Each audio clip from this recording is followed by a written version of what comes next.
people to the meeting. Hey, welcome everyone to the January Board of Directors meeting for the Whitaker Community Council. Really glad to have everyone here tonight. And for those of you watching at home, we've got a packed agenda that I'm going to introduce to y'all in just a moment. So first, what I wanted to do is share with everyone a little bit about the Whitaker Community Council and the ways that they can participate tonight. So who are we? Well, the Whitaker Community Council is your neighbors.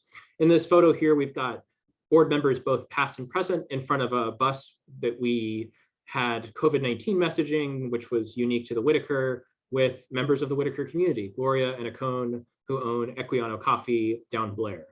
And we are an organization that serves dual purposes. We are one of the City of Eugene's 23 recognized neighborhood associations that have a formal role in which we speak for and advocate for the community on behalf of the community, because we are community members ourselves. And we also serve as a 501c3 IRS designated nonprofit organization that advocates for the community as well. But because of our nonprofit status, we're eligible for grants and other awards, which can empower our community to do even greater work that we could do than a neighborhood association, some of which we're going to be talking about tonight, and some of which you can see on the screen. We funded those bus ads through a grant for the community. And so what are some examples of what we do? Well, we help each other out. We host wellness clinics where we vaccinate hundreds upon hundreds of Whitaker community members. Last year, we provided over 1,000 vaccinations. And just during our January clinic, we provided dozens more vaccines and COVID tests. But we also help members of the business community. And we're lucky enough to have Rich, not a business that's here located in the Whitaker, but we won't hold that against you, Rich, but Whitaker business owners similar to Rich, and we provide them with resources. Shout out to Margaret for leading the work to have our hand sanitizer dispensers, which again, we procured from a Whitaker business with grant funding, because not only are we into making sure that our business community is safe and strong, but also we want to help enfranchise them with funding from our grants, so money to our community stays in our community. But that's not all. Here's some board members in the past and volunteers as well, passing out hydration supplies as well as food to some of our most vulnerable neighbors at Washington Jefferson Park during the hottest days of the year. And we also do work that enriches the culture of our community through our Whitaker Art Walks, which are done by the Whitaker Community Art Team, which is our arts subcommittee. And we provide small stipends when we have the funding available for performing and visual artists, like both the band here in this picture, as well as the go-go dancers that are Whitaker residents and Whitaker artists, because what we really want to do is make the Whitaker more vibrant and equitable with respect to the arts, and also make sure that artists can get a living wage, because they too are entrepreneurs. So how do we do all this stuff? Well, we do it through our committees. We have 4 committees currently, as well as ad hoc committees. These are our standing committees, so they always exist, but sometimes we have special projects like the Charter Ad Hoc Committee that's going to be talking later, that only exists for a short amount of time, but these standing committees always exist. So we have Public Health and Safety, which just met before this meeting, which is led by Anand, who is a former board chair, longstanding member of the community, longstanding board member, as well as a public health nurse with Lane County Public Health. And he also advocates for our unhoused community and is someone who volunteers with Occupy Medical. Social Justice currently doesn't have a chair, but they do work to protect our most vulnerable community members who've been historically marginalized. The Whitaker Community Art Team, which I'll be leaving my role in March. So we're looking for more board members to join the Whitaker Community Art Team, or WCAT as it's affectionately known, that provides funding and resources for artists to make our community more vibrant and equitable with respect to the arts. And then our Transportation Committee, which is co-chaired by Andrew, Claire, and Dan, doing tremendous stuff to be able to make sure that we have a walkable, bikeable, mobile community, and that we can access a multitude of transportation options equitably. But I feel like we're closer to no cars than making it safer for cars. So what ways can you get involved? Well, just jump right on in. You don't have to be a member of our community to join a committee. We have plenty of folks who aren't in the neighborhood or not even in the city of Eugene that are part of the Whitaker Community Art Team. So there's loads of opportunities that you can get involved in the work of the community. And just by being here tonight, you're getting involved. So tonight's agenda, I just wanted to go through it really quickly. We have public comment coming up next. Then we have a presentation which is mostly question and answer from Rich Locke, who's the founder of the Eugene Business Alliance, which represents many different businesses all across West Eugene, including not a small number of Whitaker-owned businesses, and now a growing number of neighborhood associations as well. Then we'll have a board of directors duty allocation through April for Angie's duties, our secretary who is taking some time off. And then we're going to have updates on our COVID-19 grants. We're going to have an update from our charter ad hoc committee, and then we're going to talk about future agenda topics. But before we get into that, I just wanted to say that there's a couple of different ways you can participate in tonight's meeting. I'll be taking notes, playing double duty, taking minutes. So I might ask you to repeat things, and I might reach out to you individually to make sure that I have people's addresses and things like that. So make sure that you mute yourself unless you're talking. So if y'all could quickly mute yourself after you've spoken, that would be great. There's a queue to speak. It's first come, first serve. So if you voice your interest in speaking, I'll be triaging folks. It's a small group of us tonight, so I don't think it's going to be that much of a burden for us to be able to see who's talking next. And then there's 4 different ways that you can voice your interest in participating. The first is by raising your virtual hand. Can I have some volunteers from the audience who show folks how to do that? Perfect. Thank you so much, Claire. Thanks so much, Andrew. You can also raise your actual hand like I'm doing right now, and like Gail and Claire and Margaret and Doriandra are doing. You can voice your interest in participating over the Zoom call just by saying your name, or you can say your name if you're in the Zoom chat. So if you're in the Zoom chat, just pop your name there, and I'll be letting people know what the cue to speak is. So without further ado, wanted to move it to public comment. And so this could be board members, members of the public, folks who are speaking. Claire, I see your hand up first, but please keep it under 2 minutes so we can be pithy and keep the conversation going. Thea, I saw your hand up next.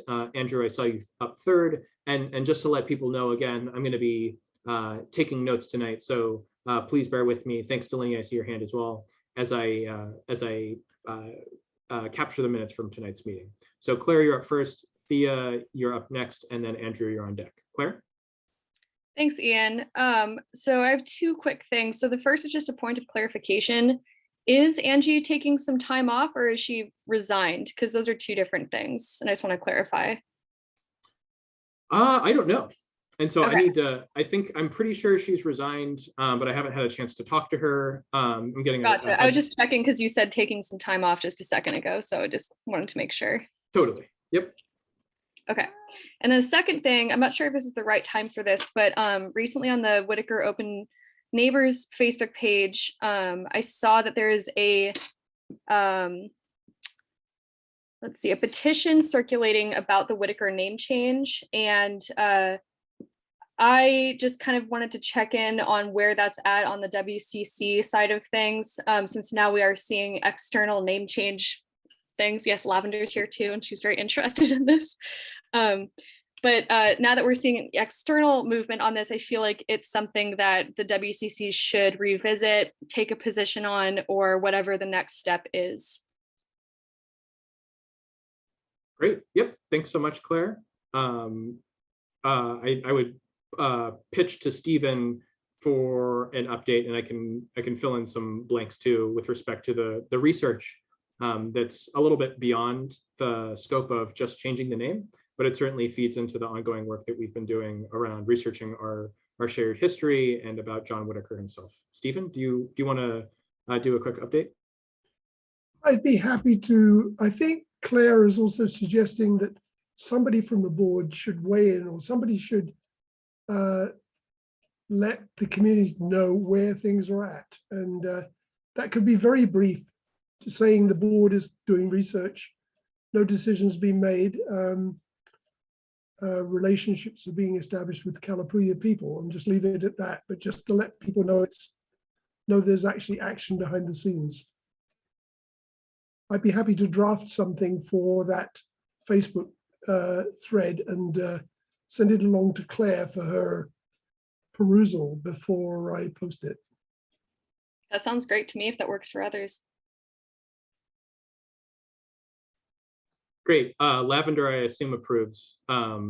She's giving you the nuzzle. Thea, you are up next. Andrew, you're on deck. And then Delaney, I think I saw your hand up as well. Do you want to give me a thumbs up if you wanted to be added to the queue? Okay, thumbs up. Okay, you're after Andrew. Thea, go right on ahead. So a couple of things. I did speak with the chief. I still want to get questions. I'd like to go ahead and put some things on the neighbors open page asking for questions for the chief for our February meeting. If you guys are okay with that, could I see a thumbs up, thumbs down? Okay, all right, looks like it's a go. And I also spoke with Claire Surratt, trying to get some language that we're also using the same language, because Chief Skinner was rather frustrated to hear that we're calling things in and dispatch is sending us one place or sending, I'm working with businesses and businesses are asking for help and dispatch is telling them to call Public Works is calling, asking them to call dispatch, and the language isn't there. So we're still working on that together. And then Claire also shared, she thought it would be very important for us to know that because we're doing all this wonderful work with our grants, that there is a contractor out there that she uses for writing grants for the city and for the hospital. And she works as a contractor, not as a salaried person. And she goes by the goddess of grants. And Claire says she's amazing. She's excellent at getting them. She's excellent at maintaining them. And she has sets rates. And her name is Lori Bumgardner. I don't know her. Maybe somebody in the neighborhood knows her. But I guess she does have a website. So if anybody wants to Google that, I thought we should put that out there.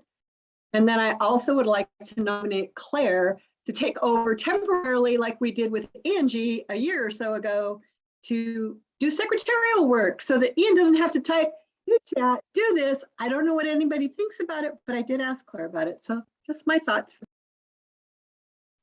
Well, thanks for that. And I won't throw Claire under the bus right now, but I wanted to see if we could equitably distribute Angie's duties because they are so numerous, so that we could have like kind of a more even distribution of the work through the next couple of months. But I certainly appreciate the sentiment and would love if you shared like Bumgardner's name. It reminds me of that baseball player. I don't know. Yeah, I will share that. And I didn't throw Claire under the bus. I actually talked to her last week and said, hey, would you consider running in April? And maybe you could take over at least taking notes for our meetings. And then as we distribute everything else.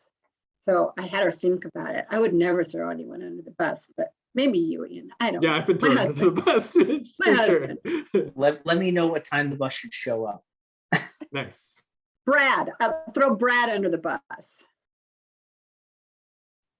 Well, cheers. Thanks so much, Thea, for those updates. And when we get to the future agenda items, I'd love to swing back to you and just ask that people throw your questions or their questions to you for the chief, so you can be our main point of contact for Chief Skinner and his assistant as we start to think, because I'm sure there's going to be a lot of questions for the chief from the community and from the board as well. So Andrew, you're up next, and then Delinia, you're on deck. Thanks. I'll be really quick. I just heard about something today that I thought was really interesting. Apparently now the city has a program where they are charging fees for parking in the South University neighborhood when there are large track events.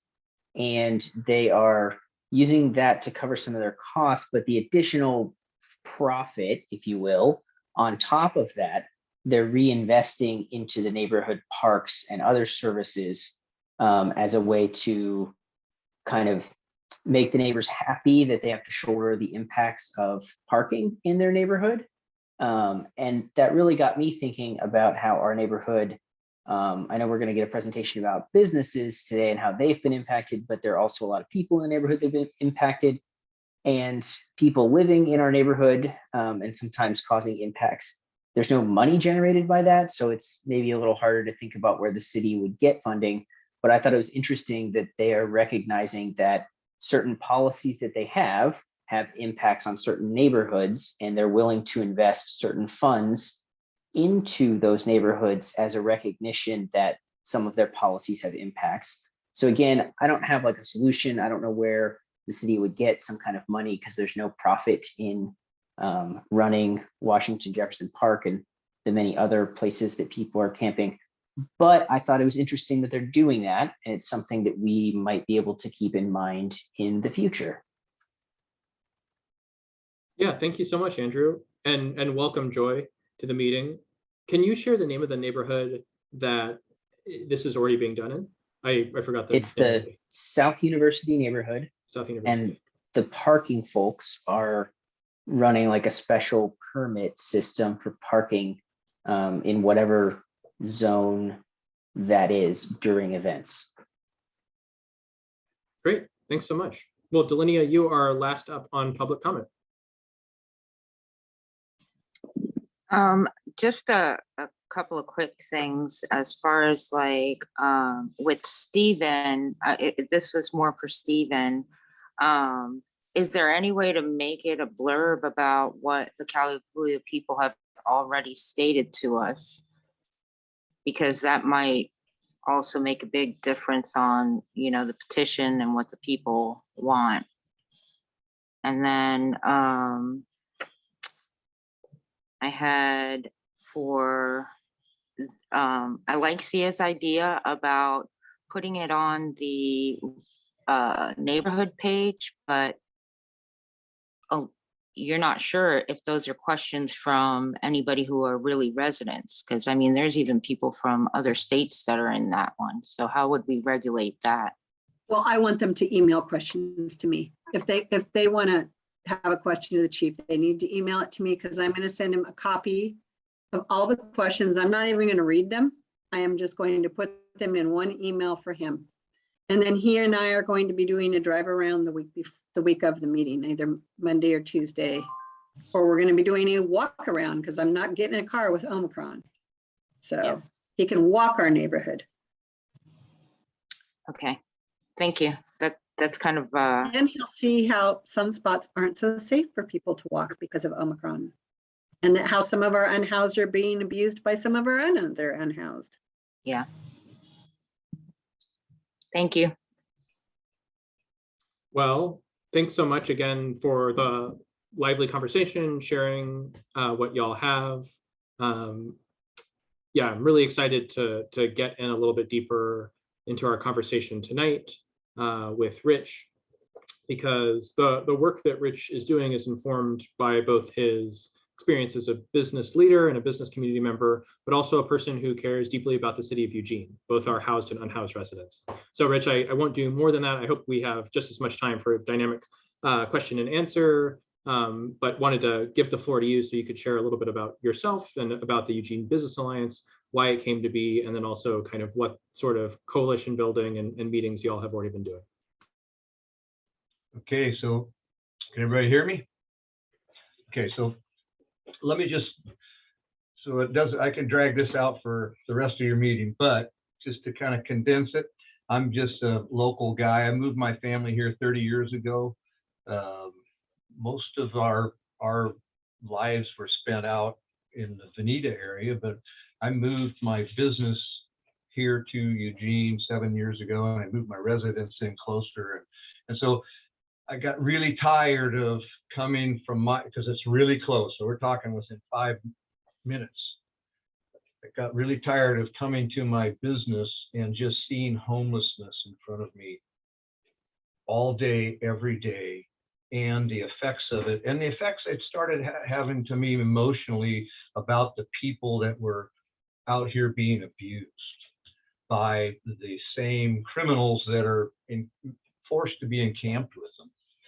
And so that kind of, you know, I was having problems with people breaking into the properties and along our street. So I just started by going door to door on our street. We had 9 businesses, and we all got on an email list. We started sharing with one another. Next thing I know, there's another person in another neighborhood that has, you know, a dozen email addresses, and they've all been working together. And what I found is that the only way that we're really going to combat a lot of things here is if we get off of these little islands that we're forced to be on, because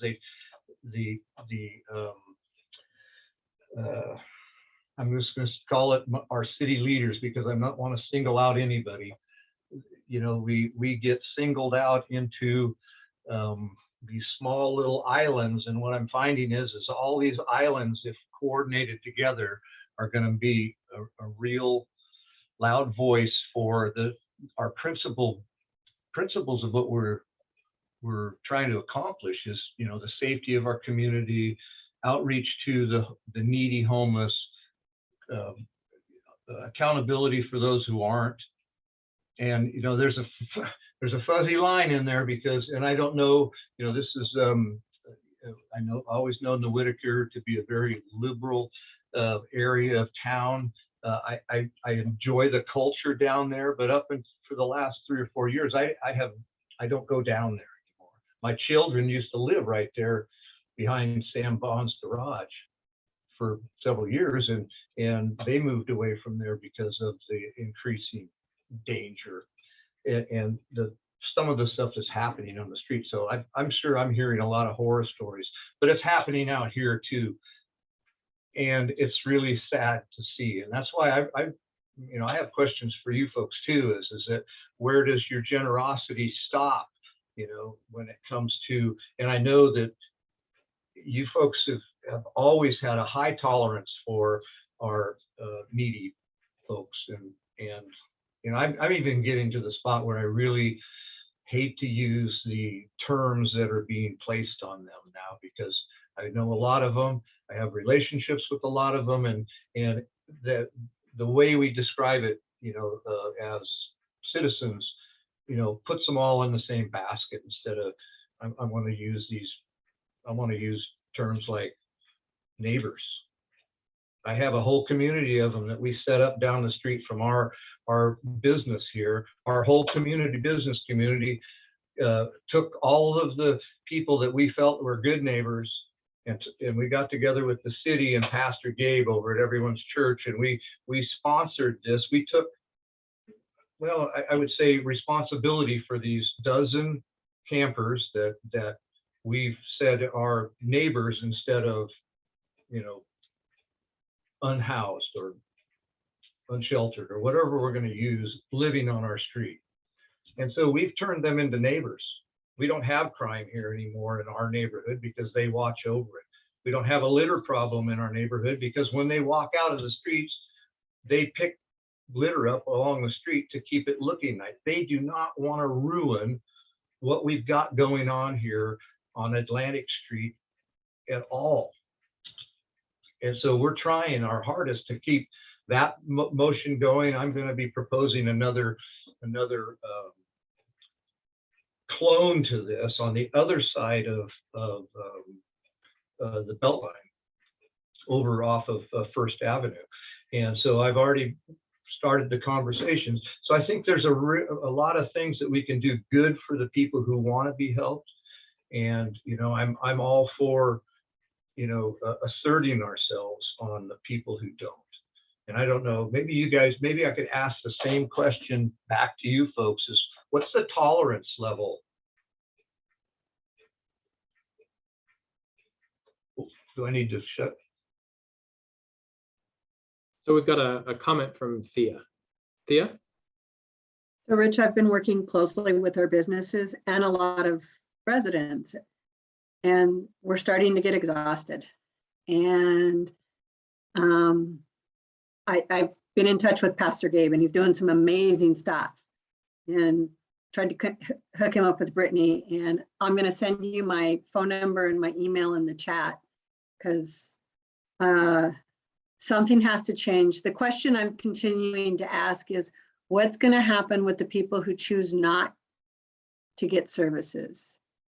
But I talked to a neighbor today, and she said, my question is, what are we supplying here that doesn't want them to take services? What are we allowing that doesn't want them to take services? She did it from a different perspective. And I thought, oh, that's an interesting way, because I keep asking the question over and over, and I don't want to take all our time here. And I've had lots of conversations with lots of city and park staff and officers and community service people.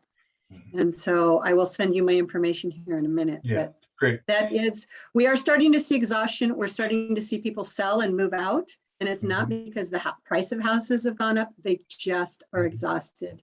No, I know. So, I know exactly what you said. So let me, I had Chief Skinner in my office for an hour and a half on Friday.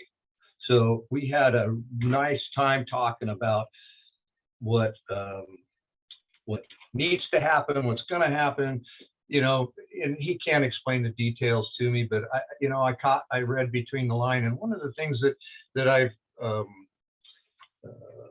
did catch in reading between the lines was he said it's clearly the amount of attention that you're getting in Ward 8 out here in West Eugene, far West Eugene, is strictly because the number of businesses that have band together have been pointing it out to the city, have been, and Randy Groves, who's our counselor out here, has been very active in it. So he's making, he's keeping it in front of, that's the first thing that he does all day or every day is he takes reports from people like me and other neighbors in these areas of who's moving where and so on and so forth. So, the priority is out here is that we started the process of pushing folks out of and endorsing the campsites and helping with that, and Gabe and everything else. So Gabe's site is nothing more than an idea spawned by himself and our discussion and working together for months, and then the opportunity come up for me to introduce him to Arlen Rexius, because Arlen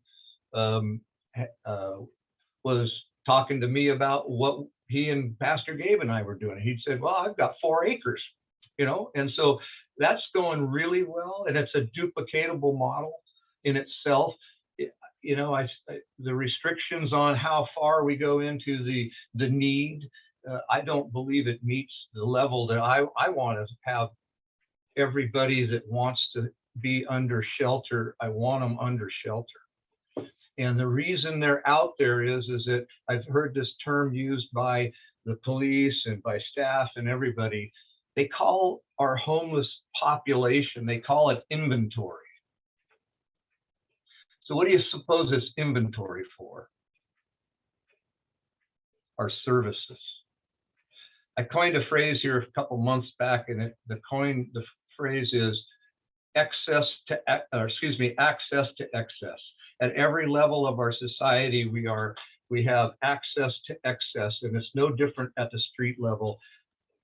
If they aren't having some service provider provide excess for them, they're coming into our backyards, our cars, our living spaces, and taking from us. And I've even got their economy worked out on how they're actually doing all this business. And so the excess that they're here for is the drugs. We have meth labs everywhere. And they are so remote that in this economy, they transfer all the needed supplies across a bunch of people, so nobody actually ever knows where they're cooking meth at, except for the people that are doing it. I mean, I've witnessed this on my block, because Pacific is a pretty long block, and we had a real problem here for well over a year, and and that's really why I got started.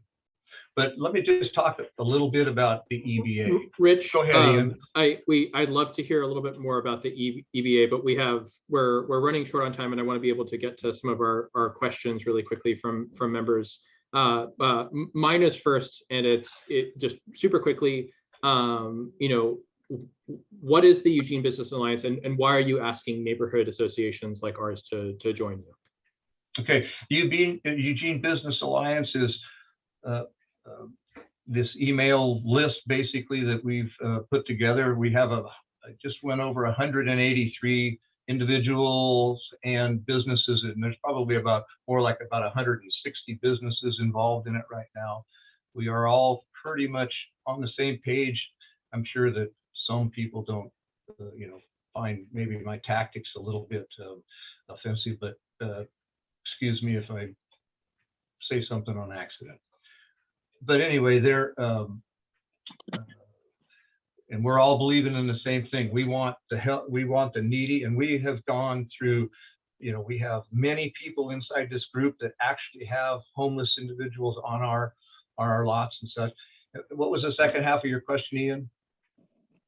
Why are you asking neighborhood associations to join the Eugene Business Alliance? Yeah, I'm sorry. So it is about joining these islands that I talked about together. All of these communities, you know, so we are now associated with the Jefferson West Side, the Cheetah Pack, and you know, you folks are looking at having ours, you know, associated. So it's all about the numbers. It's all about what we believe in. And I think the basis of what we're looking at is the security and the growth of our neighborhoods in the fashion that you folks want to do it, and in the fashion that we business folks want to do. We just don't want it collecting in front of our businesses. And that's where it started. You know, a year ago, I was the guy out there that could have been on K-Val at 6 o'clock brawling in the streets with somebody who was wronging us or whatever. But, you know, I've got a whole different disposition on that. And I really want to help those needy people. And we're doing it. We're doing it. Thank you so much. We've got Margaret next, Delinia, and then Dan had a question in the chat, and we're going to have to move on. Margaret? I understand. So I just have one quick question. And that is, I know I've spoken to lots of business people within the Whitaker and law enforcement. And, you know, I live 2 blocks from the park. And I know that Eugene, although we may all have a homeless problem, we all have a drug problem, we all have lots of problems. And yes, there are people that really are doing their best to pull themselves back up into society, and some that just would rather do what they're doing. What is it that your organization, I mean, I assure you that the Whitaker is very different, what's happening here, than what's happening in West Eugene. So, Well, I know. and how are you dealing with that? Okay, so let me just specifically talk about what we're doing here as far as security, right? We're making sure that all of our security cameras are active, working. For me personally, what I did for my business is Pastor Gabe found this a gal that was living on the streets downtown, and he vetted her. We put her on my business site here in her camper, and I gave her the pass, you know, loaded her phone with her smartphone with my surveillance camera system, and she could, if she heard something out in the parking lot or somebody rattling the fences, she could look on it, because I have 360-degree view. She's here. She did it twice. She called the police, and they were here within 10 minutes because of I had her on site, and she didn't she didn't even have to leave her trailer. I've heard of other businesses doing that, and that's Yep. a fantastic And, idea. and that's personally, and I have 3 doors down, a gentleman's doing the same with his business. There's several people over on the other side of Danabo that are doing the same thing. So I think according to Gabe, we had between like 16 or something like that in our neighborhoods that are watching. We're allowing them to stay on our property, and their rent is eyes and ears, is what I call it. They're staying here. We provide electricity and water and a locked fence that they can get behind every night, and in exchange they watch over our place. Thank you. Thank you, Margaret. We've got Delinia up next, and then I've got a question for Dan in the chat, and then I'll talk about potential future actions and consideration by the board.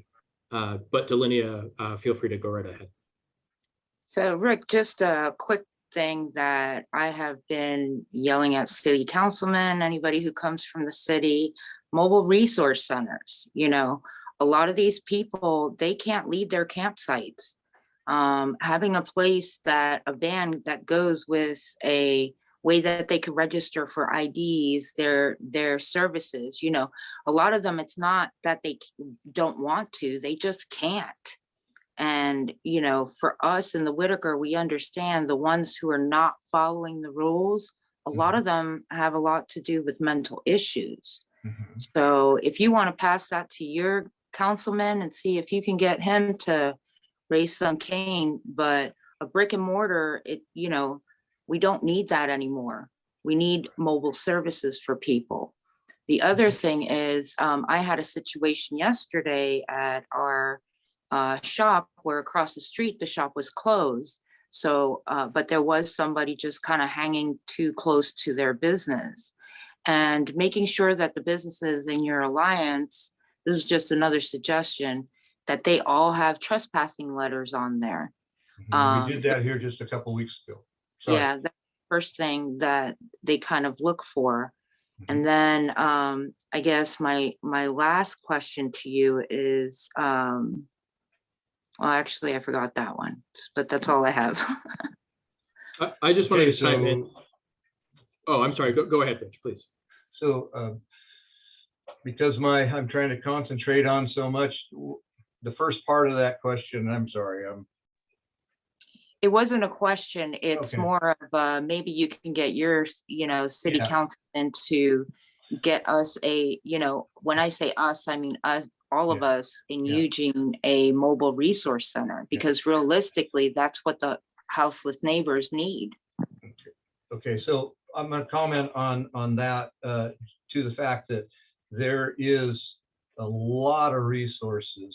I mean, I hate to say it, but almost there's No, an I know there's overabundance of resources out there, but resources. my And I mean, point is, my point is not resources, is bringing those resources to them instead of trying to Yeah. get them to go to the resources. yeah, Because that's a lot of houseless people, Mhm. they can't leave all their things, all their belongings to go to an appointment to get food stamps. I know. When they So- come back, it'll be gone. Exactly. So if they Yeah, can get I know. a mobile resource center to go to them, that's Okay. a huge deal. Oh, and I do remember my last thing. Because I work in the cannabis industry, and for us, we're like the redheaded stepchildren of businesses. So how does your alliance fit in with the cannabis industry?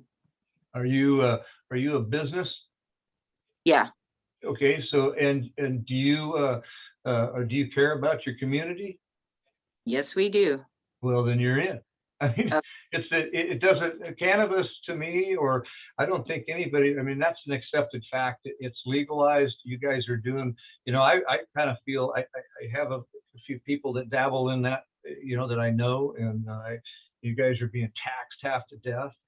And yeah, so hey, I'm business is business. I'm assuming you're in business because you're good people, right? You continue to be in business because you're good people, and regardless of what your politics or anything like that is. And that's where I really want to cut the line. I don't want any politics. I just want us to make decisions that are right for community, period. Even our elected officials and everybody, if it's right for the community, they should have it, regardless of who they're connected with. But I say the message here is get involved in a deep way, because it's not going to get any better until we get involved and put our finger in the hole in the dam. Because most of the things that we're living with right now is what has been started and is going to fruition right now 3 to 5 years ago. So Yeah. all of those things that are coming on are 3 to 5 years old. So, Thank you. but homeless is definitely on the top of the list right now. I could see that the mayor made it #1 on her list instead of #2. So I think it'll get a little more action. So we've got one last question for you, and then I've got a request from the board. I just also want to remark how bad I am at taking minutes. Like, it's abysmal. It's very not easy. And so I appreciate Angie more and more, and I appreciate Like Claire Claire more and more. Yeah, and we're going to talk about that right after we talk to Rich. And Dan, I can pass this question on to you, or I can read it, the one you had in the chat. Yeah, you can just go ahead and read it. It's fine. Okay, great. So what neighborhood are you in specifically, Rich? And is this around the Pape Business Park? P-A-P-E, I always mispronounce that. I'm not sure where that is. The neighborhood that I'm specifically in as my business, because I live in Lane County. I commute to the city. but this would be the West Eugene Neighborhood Association. I just attended a meeting last night by the city to start the Far West Eugene and the West Eugene back, because they're have nobody representing them right now, and they haven't been for, I don't know, 7-8 years or whatever. So I put my name in last night to be on the West Side board, whatever that is, for the neighborhood association, and that is mostly businesses rather than citizens. So it's like 1,300 businesses with 500 or so citizens. So it's kind of backwards from everybody else. Most everything is citizen and then businesses, but this is like upside down. So I think that's a good alignment for the EBA and the city of Eugene and my efforts and stuff. I really want to clean my big focus. I want to clean up the Fern Ridge Bike Trail. I really want to see that used by our neighborhoods and used, without fear of safety for your children or whatever. That's my pet peeve this year. If I can take it a few more seconds, is that okay, Ian?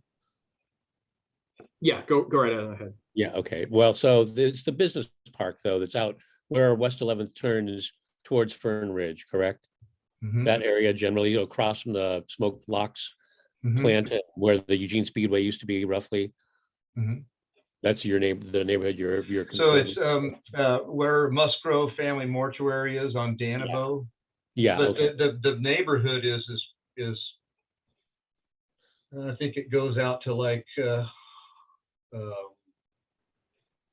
18th all the way out to west of town all the way, and then it kind of has kind of a jagged line up across Ward Ward 8 Yeah. and it goes all the way down into Garfield, I think Garfield and between 6th and 13th or something like that, and then goes west.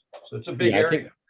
Yeah, for sure. I think for our neighborhood, the thing that we'd probably like to hear about is how you enabled outreach from you yourself or the other business owners or the neighborhood organization to the homeless people. I know that there was a wicked amount of car campers, RVs just piled on top of each other out Wow. there. About a year ago, I've never seen anything like it. Although there's one similar to it, like where it was by Home Depot.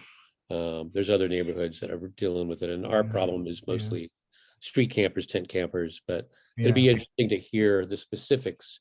We have Maybe a not. big mixture of both. It's the closer you get to town, the closer you get to the established services like the Food for Lane County and the Catholic services and down in towards that part of town, the more tent campers we get and so on. But Man, just to simplify for our meeting tonight, if there's anything you could provide that would provide tools and maybe Yeah. a guidepost for how you guys have enabled this, turning the people that are in those situations into neighbors. Mhm. That would be yeah. good news for us and productive. Okay, so let me just start by saying the best way to communicate and understand it is just go meet them. I spend a lot of time just out on the street, meeting individuals, taking you get a first impression from them. The first impressions are always a good tell. Normally the people who want help and need help and really want to get involved, they're so out and they're trying to respect your neighborhood by not having garbage everywhere. And mostly the guys that have that. But I know there's a lot of people that collect garbage and they're good people also. So it's like, it's hard to tell. The best way I've found is go out and meet them and let them know, hey, these are your neighbors now. We're all watching this. We don't really care for it. We don't like the way we're being treated by the city, because it's kind of like we're being the dumping ground for all of Eugene in the West Corridor. And that's what I'm standing up for. Is the reason they're here is for services, and the reason that they that they stay on the streets. It's inventory for the services. That's what I've heard the city describe. So the services should house those that want help, that are on waiting lists. There's waiting lists for every part of services, 3 to 6 to a year long. And so what happens until they come up on the list, they're on our streets. And nobody except for them are responsible for themselves. So I'm saying, go ahead, I'm sorry, I'm babbling now.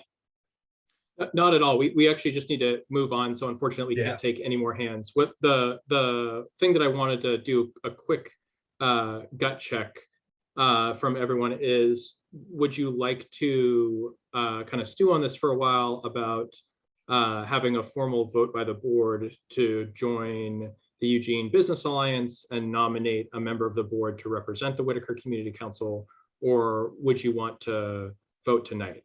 And so people who want to vote tonight, would you give me a thumbs up or squiggly fingers?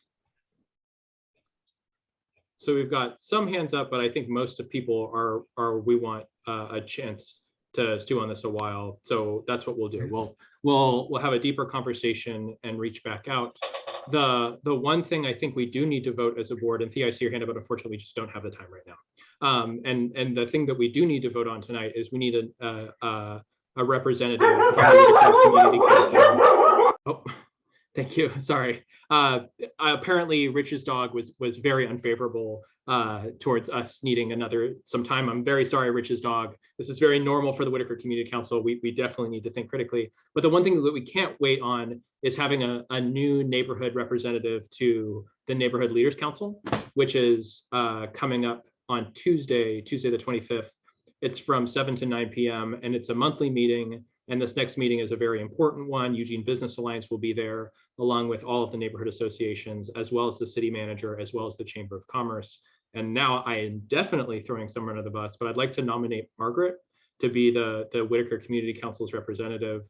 We need strong representation at the NLC. We haven't had strong representation at the NLC, and this is going to be a really important meeting, and they're going to be looking for the Whitaker's leadership and voice on this. So we got a second from Delinia, but I don't even want to. Second her. Yeah. I don't want to advance the conversation unless, Margaret, you feel comfortable about thinking about another commitment. It's 2 hours a month. Well, what does that mean? So you would be the voice of the Whitaker Community Council, representing us and the board's interests to the Neighborhood Leaders Council. And the Neighborhood Leaders Council is basically the UN of neighborhood associations, which represents all neighborhood associations around the city of Eugene. And it's 2 hours a month? 2 hours a month. Yep, last Tuesday Okay. of the month. I'm good. Cool. Well, Thank you for thinking of me. yeah, absolutely. They need a loud voice, and they need someone to be able to push our interests and make sure that our interests aren't pushed to the side. And this particular meeting on Tuesday is a really important one because the city manager, Rich, and the Eugene Business Alliance, and many other people are going to be there. So Are you saying I'm loud and pushy? yeah, and you can advocate for us better than anyone else in the room, I feel, which is why I nominated you. So yeah, we've got a motion and a second. So all those in favor, please raise your hand or say aye. All right, anyone abstaining, please raise your hand. Anyone opposed, please raise your hand or say nay. Okay, then Margaret, you are our new rep. I will introduce you to the co-chair. His name is Jackson. Thank you so much for representing us. And please, pull off the kid gloves. The city manager really needs to hear our voice. They need to understand what we've been doing on behalf of the community, all community members. So I will give you all the details and I'll introduce you to Jackson. Rich, I really thank you for coming tonight. And I just hope that you know us taking more time to think about this is what we normally do. And it's a rarity that we act really quickly and decisively, but I'm sure just in the same way that Margaret being our representative to the NLC, we've thought and deliberated about it. I know that we're going to take the time to have a thoughtful conversation about the Eugene Business Alliance. What would it mean to join? Yeah. Because I can tell you definitively, city council members, the Chamber of Commerce, community-based organizations are all taking you seriously and are all starting to really recognize the work that you're doing. So I super appreciate you coming tonight. You certainly don't have to leave. You're welcome to stay here for the rest of this, but we don't want to take up any more of your evening. I'd just like to listen in because I think we're going to have, hopefully, we're going to have meetings of our own out here in West Eugene soon. And I look forward to, if you say I'm speaking next Tuesday or what, I didn't even know about this count. I did hear about the meeting, but I didn't know I was going to be there. So I haven't gotten in. Okay, so maybe you're not. Maybe I misspoke, but I know that there's going to be a diversity of. But I'd be happy representation to, because I'm ready to give it to. Totally. Thea, I see your hand up, but we are woefully behind. We're I'm like, just saying, I would be happy to take any questions to Rich great. from our board members. Yep. Okay, I found your email and that's what I was trying to say. Okay, perfect. Yep. And just as a point of order, Gail's going to take over the meeting facilitation, letting people know who's in the queue. I can't do the minutes and other stuff too. So I'm going to have to step back. Gail's going to be the voice of God and keep us on task, announcing who's speaking and when they're speaking and typing in the chat. So next, I wanted to share with everyone being able to divide up the secretary duties through April, because from Angie's email, as well as the other items that are before us, we need to kind of backfill. So I've shared a spreadsheet with folks, which I'll go through in just a moment. But basically there's 5 duties that I can see: meeting minutes and attendance sheets for the past meetings, meeting minutes and attendance sheets for future meetings.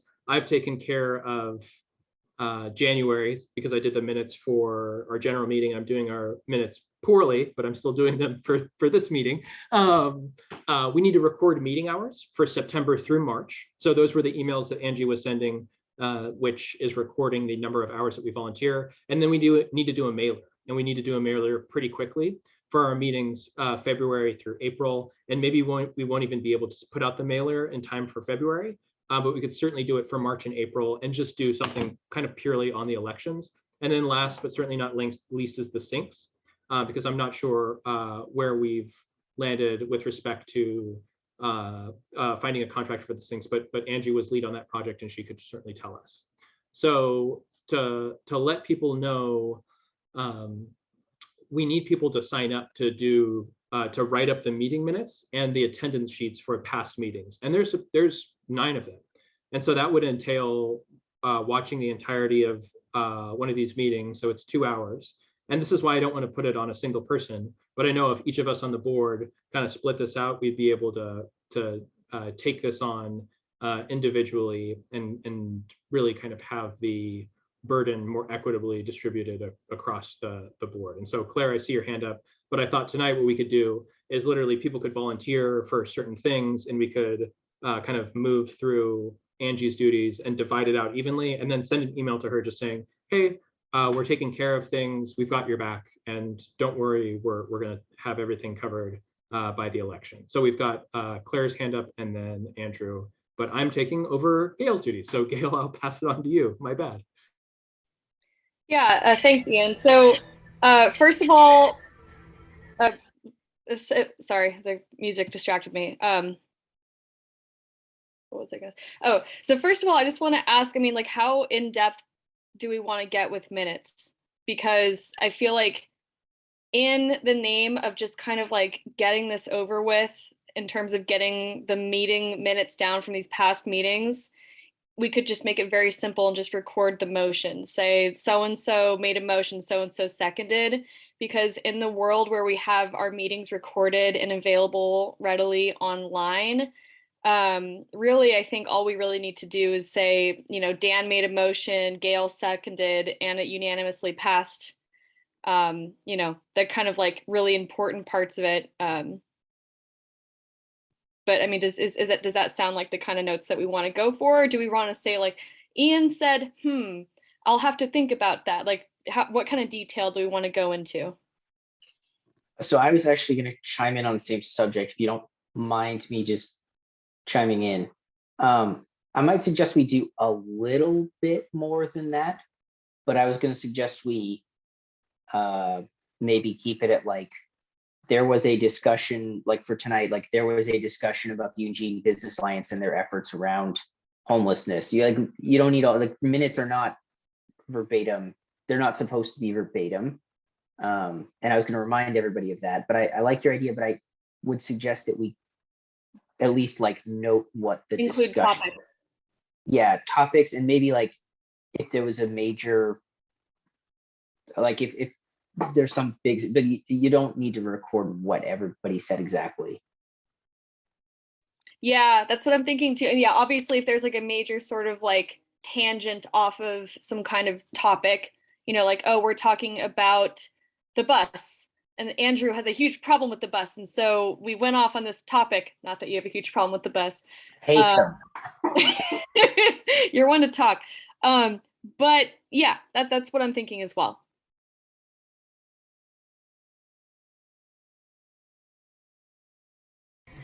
Thank you. Jennifer, please go ahead and make your comment.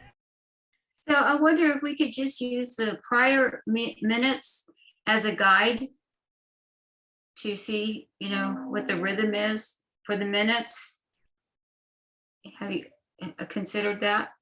Or, you know, Claire, are you going to volunteer for this? Am I getting that impression?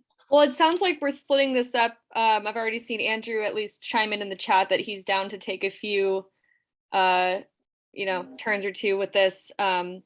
But I mean, I honestly have never looked at the previous minutes because I'm at the meeting. I don't really look back at the minutes. So I have no idea what level of detail, but my personal opinion is it wouldn't make sense to let's say that it's like an incredible level of detail and it got down every single point of conversation. I don't think that's necessary in the name of us just really needing to catch up and catch like the important points and have people not like, you know, get frustrated and want to get through it quickly. That's just my opinion. Yeah, I hear that. And I'm wondering, and we also have a recording, which is what we're going to use to be able to look at the, you know, determine the minutes.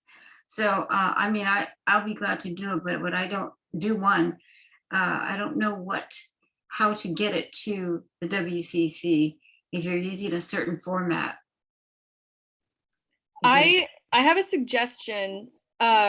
Perhaps, and feel free to shoot this down if this doesn't sound good, but perhaps someone can be like organizing point person on this and be the one who like delves out the different, you know, like tasks. Like Ian has already created that handy dandy Excel sheet or Google sheet that it was. But I think rather than like, you know, me signing up for 2, Andrew signing up for 3, Thea signing up for 1, it might get a little bit confusing, but if we like have a raise of hands of people who want to do something tonight, then not tonight, but want to do something, like indicate their participation in this, then the point person can then reach out to those people, kind of like how we've been splitting up tasks anyway through the WCC, where it's not just sort of like all over the place. But I'm kind of just also thinking out loud, so. So do we nominate a person to be head of task for the minutes? We do have several other comments. Is this the time to be nominating, or should we finish the comments section? What I'd like to do instead is just show people the spreadsheet, and we could, because I've already done, I don't think people have seen the spreadsheet. So I'll just share that with folks right now. So what we have here is a list of the tasks that we have in front of us. Can people see this? Yes. Great. So what we have is board member responsibilities, the tasks, and if it's been completed or not. So what I'd like to do is just go down here and see who'd be willing to take over certain duties, because I really feel that this would be the quickest way to do it. Just right now, go through it. We're not going to take as good of minutes as Angie. She took immaculate minutes. I mean, I've read through her past minutes, many of which we need to vote in favor of, past minutes. Andrew, you're going to take both meetings in September. So thank you so much for doing that. So already people are chiming in. Is anyone else willing to do some past minutes? October. You'll do October? You'll do both of Best October? month ever. Yes. All right, well, I will take November. You should be doing this auction style, Ian. November, November, anybody for November? We'll do December. We've got Gail for December. Gail for December sold to the woman who enjoys music during board meetings. Sorry, I wrote December. I'm so bad at taking minutes. It's like insane. Like I truly am a monotasker at heart. Oh no, not me for December. Oh, sorry, I meant Gail. Is anyone willing to take June, the single month of June for the board meeting? Dan, you're the man. Great. All right, so we've got everyone signed up for all of the minutes. Now, future minutes. So this will be February through April. Should this be a single person, or do we want to divide this up too? Margaret, I see your hand up. I would like to nominate Claire step in and take over like Angie did, and be our interim secretary and see if she wants to run for secretary at the election. I mean, it's a perfect time for her to see if that position fits for her. Claire, do you I have feel a second? I first want to ask Claire. Claire, do you feel comfortable? I certainly don't want to. Yeah. I already asked Claire. Yeah, she already yeah. said yes earlier. Okay. Yes,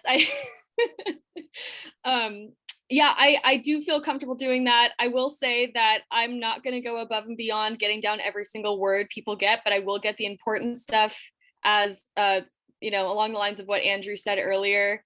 And if that's good enough for y'all, then I'm happy to do that. As for running for the actual position, I would like to see like a whole scope of what the position entails. And I guess basically that would come from the continuity binders that Gail's putting together. So Gail, maybe you and I can talk offline. If I don't know when those are going to be completed, but that would be very useful to a person such as myself wondering what I would be getting myself into. So yeah. Well, I have the Whitaker Charter up, Claire, and I can read the duties to you. And we have the ability to appoint you by a vote of the board of directors according to our charter here. And the secretary shall ensure that the minutes are taken at each meeting of the council and board and shall report them to the subsequent meetings for approval. He will maintain the attendance roll and other records of the council. So Those just are minutes and legally attendance. speaking your duties. Informally, Gail may have other tasks for you, but according to the charter, those are your duties. Yeah, that works for me. And I'm seeing Gail chiming in with the mailer as well. That also works. And I just wanted to point out to everybody who's doing them that the attendance, it's really important because come election. So, when you're taking minutes down, make sure you write who actually attended. Thank you.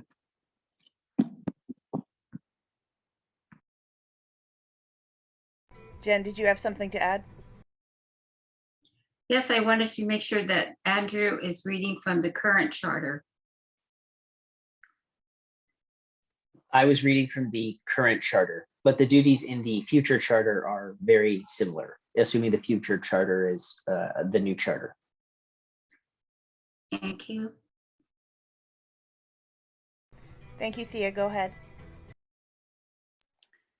I am happy to take all the email addresses from past written minutes and the addresses that people collect or who was at our Zoom meetings and put together a MailChimp list so that we can do a mailer via email as well as just our mailer. So I'm happy to do that. And I can reach out to Angie and see if she has hard copies or on disk. Or Dan, if you know if there are any in the, I guess there wouldn't be any in the documents at the mission or wherever we're storing them right now from past addresses, and start developing our email line if you guys are interested.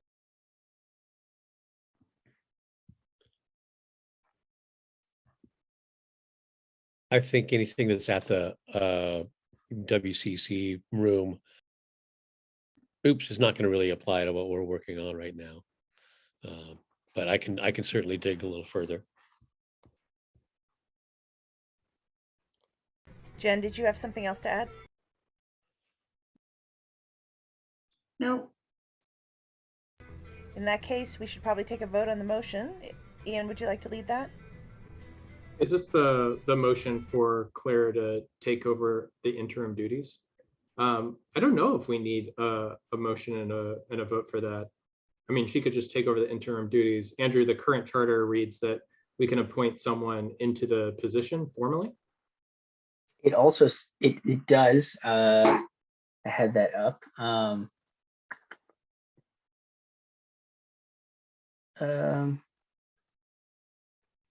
Either way, it says between January and March, we can choose to leave a vacancy unfilled. So Claire could just do it informally if she doesn't want to put it on her resume. What do you want to do, Claire? Sounds like we've got motions and seconds to play. Whatever's easiest for the people. I'm impartial. Yeah. Is that helpful?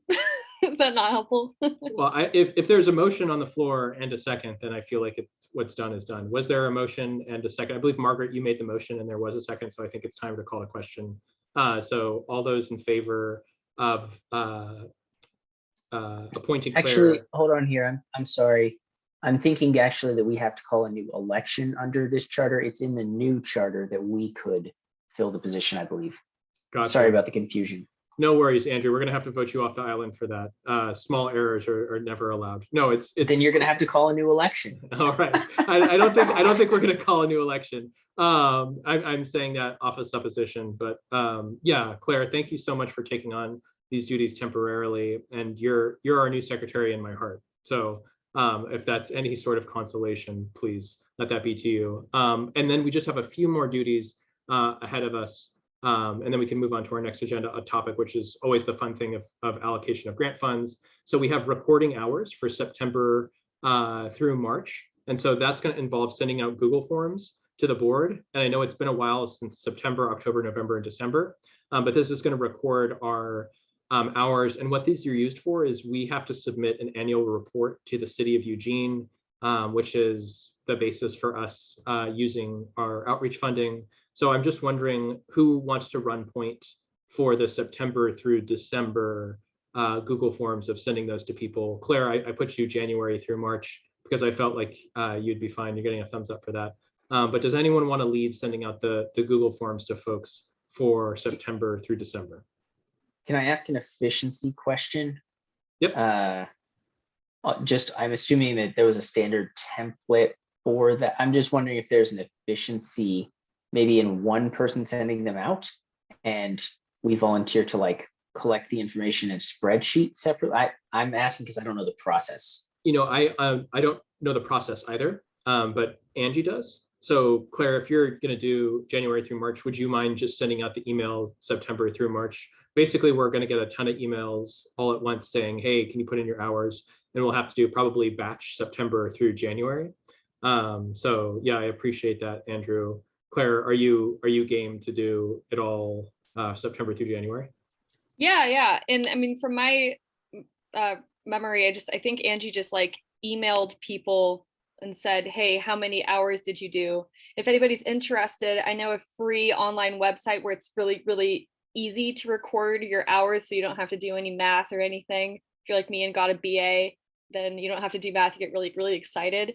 But yeah, so that's an aside, but yes. And I think Thea just commented in the chat that she never got any summer emails for the hours.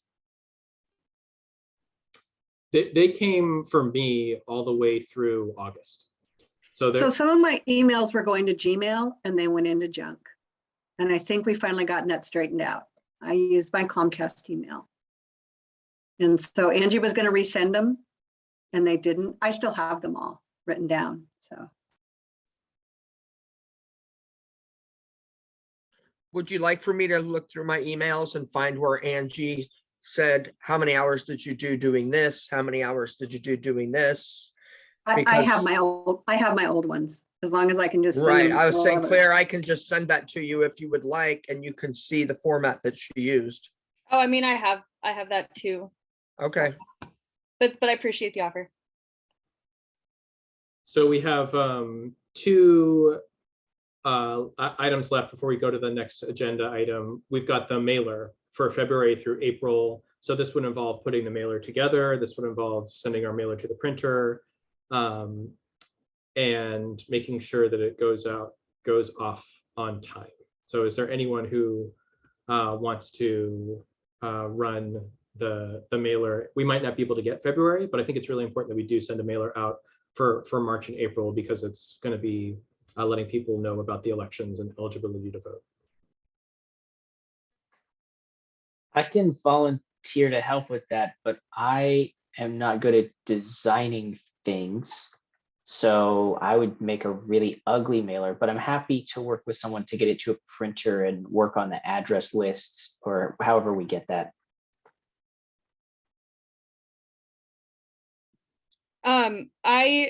So I'm also willing to help with that. So maybe Andrew, you and I can team up, or whoever else wants to kind of team up and combine our creative tendencies, then yeah. I'm happy to help with design. yeah, me too. I'll help with content. I actually just messaged you, Thea, and asked if you wanted to do it. Keep in mind that the bar is pretty low. You've seen what our mailers look like. They're not all that. I mean, they could be much better, but they aren't yet. And we Well, could if you make a wanna much. set- Oh, sorry, Andrew. Oh, I was gonna say, if you want to lower the bar, I'm happy to do that. We're gonna do it on binder paper from here on out. Just kind of fold it up. Doriandra just said as well that she's willing to help and she has all the printer information.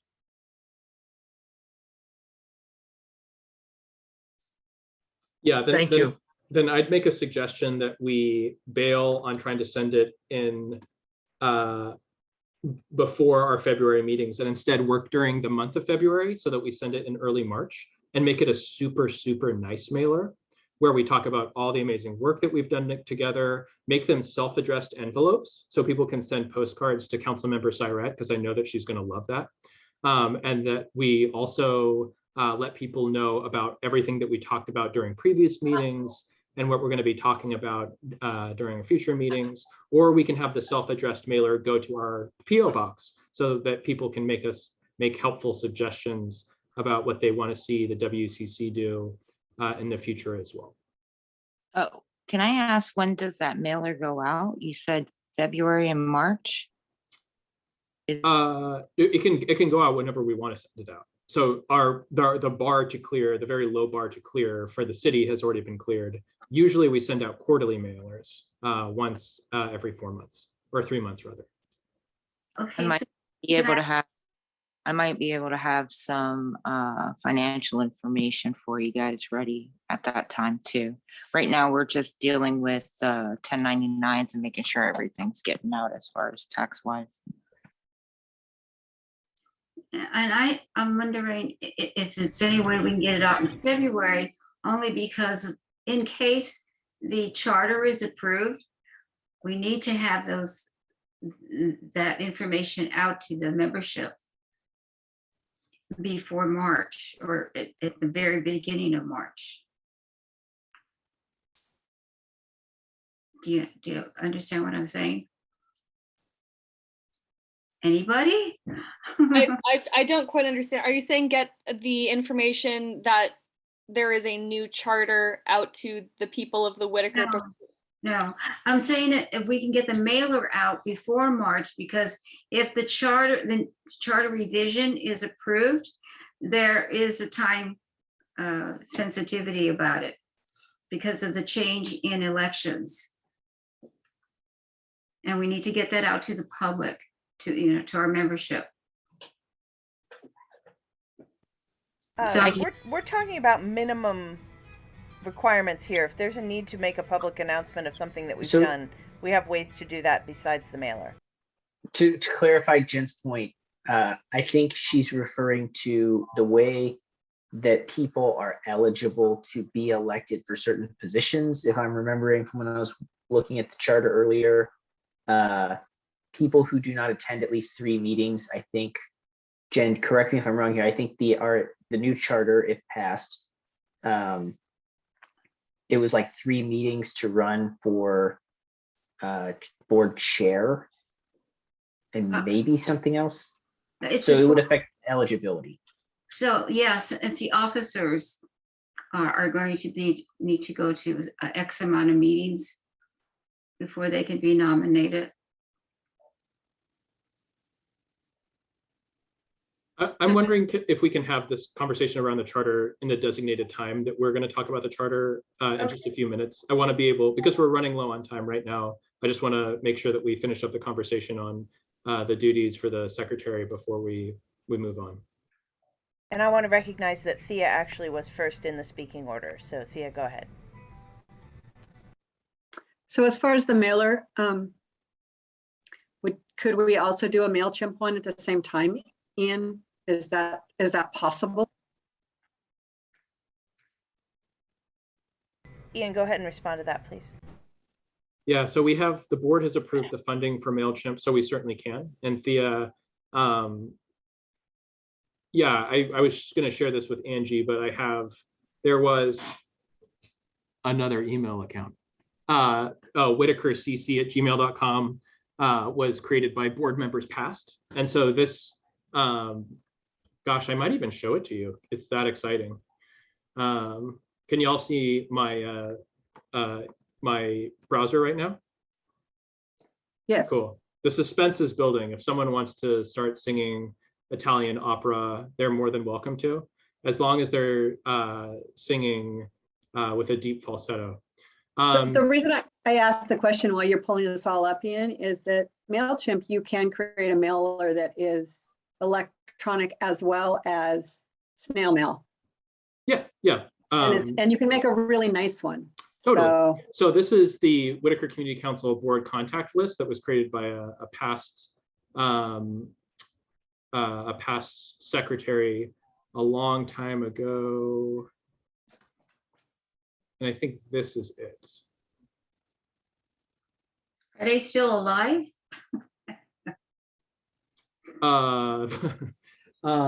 Yes, I believe so. Anyway, I'm not going to get into it now, but yeah, we've got hundreds upon hundreds of Whitaker email addresses, dating all the way back to 2010, 2011. So there's no shortage of Whitaker emails. Right. I was when that was being collected way back when to do MailChimp, way back when. So you'll find me somewhere in there, Ian. Great. So last we've got syncs, and I'm wondering if there's someone who wants to volunteer to follow up with Angie regarding the syncs. So Margaret, I see your hand up. Do you want to just run a point on that? You'll have to reach out to Angie and ask her where we're at with that. And I just wrote Angie instead of Margaret. So great. This is all of the duties that we had. That's the sum total of what we had tonight. I'll be following up with people individually and just letting them know, hey, this is what you signed up for. Make sure to take really accurate notes for the attendance sheets, because that's going to, like Delinia said, let people know who is eligible to vote. And if you could do this within by March, that would be great, because that's going to be our running list. And then we'll publish all the minutes to the website, and we'll do some announcements for the elections too. But yeah, thanks for bearing with me as we got through that. And thank you so much, Claire, for taking on the role and responsibilities for the secretary duties. Really appreciate you, because it's just super, super important to do. We're running low on time, and I want to give ample time to Jen and Delinia to talk about charter. But isn't this one of our most favorite memes? It's time for motions, discussions, and votes on Oregon Health Authority grant budget allocations. For those of y'all who don't know, we are the lucky recipients of a few grants now. So the Oregon Health Authority COVID-19 grant for community-based organizations is our longest one. We've received that since July of 2020. But we're also receiving reimbursement from FEMA, the Federal Emergency Management Agency, which we do our COVID-19 work, a multitude of work, everything from public health campaigns to providing COVID tests as well as COVID vaccines to the community. But now we've also received funding from Oregon Housing and Community Services to do housing stabilization work. And that's what we're going to use to hire 2 staff, as well as the CDC Foundation, which we're going to be doing some art to promote vaccine confidence in the community. But tonight I wanted to bring some potential budget allocations to the board for discussion and motions and a vote if appropriate. And the clinic supplies are totaling $25,948. And I just want to run through really quickly each of the allocations. Delinia, if you don't mind, I'd like you to speak to the last 2, and I'll just pass it to you for those. And we talked a little bit about this in the Public Health and Safety Committee meeting, but first is COVID-19 tests. And there's a little asterisk next to that one because Doriandra has suggested that we reallocate the funding that we previously allocated from thermoses to COVID-19 tests. While we are likely to receive a lot of COVID-19 tests in the coming weeks and months, we fear that it may not be enough, particularly for our business community, because tests are going very quickly. Already we received a small number of tests, only 200 from Lane County Public Health, and those went immediately.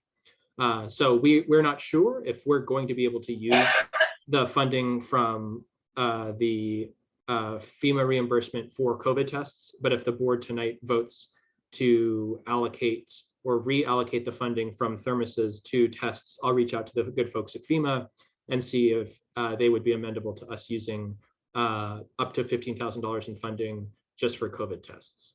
Second on the docket tonight is some project management software called Notion, which is going to empower our staff to be more effective in managing projects, putting together deliverables, and making sure that the board knows what's being accomplished and when. Third is a social media contractor. So I sent out the scoped social media contract position with the board. And this is kind of our most robust contract position to date. It's really well scoped. It was produced by both Doriandra as well as Claire Shetman. And if the board votes to allocate these funds, it would be a position from February until June. And then all social media duties would be taken on by staff. So it would no longer be contractors, but it would be staff. And basically Claire, our current social media contract person, is leaving her position at the middle of February. And so this person would be the middle of February until the end of June. And then they would hand off the baton for social media communications to the staff members that come after her and not contract people. A communication strategy. Margaret, would you remind me of the person from Ninkasi, the gentleman who you spoke to, who's the social media, the communications person for Ninkasi? That actually would be Thea. I think Doriandra spoke to him too. It's Chris. It's Chris. His name is Chris. Chris Horton. Yep, Chris Horton. So we've reached out to Chris to see if he's willing to design the Whitaker Community Council's communication strategy. So he would be a communications contract person, and all that Chris would do is basically tell us how to be able to frame our organization better with communications. I don't know if Chris is available to do this, but if the board votes to allocate this amount of money, I'm going to be meeting with him, Doriandra and I, later this week to see what his availability is. He's not available, unfortunately, to do the social media contract work, but he may be available to do some higher level communications work, and that future staff people, including board members, when we're communicating the organization, we would basically have a template of what to say and how to say it. And the last two, I'm going to pass it on to Delinia to explain a little bit more about QuickBooks and what the next bookkeeper contract with Drea Garcia would be about. Delinia?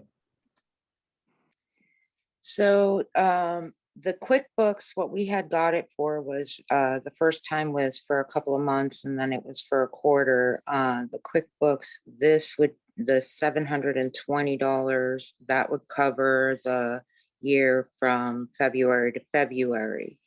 That does not include the cost of employees if we do take employees on, but Drea assured me that we can wait until we do take employees on to add that feature, that function into QuickBooks. And that would be anywhere from $30 to $60 additional a month.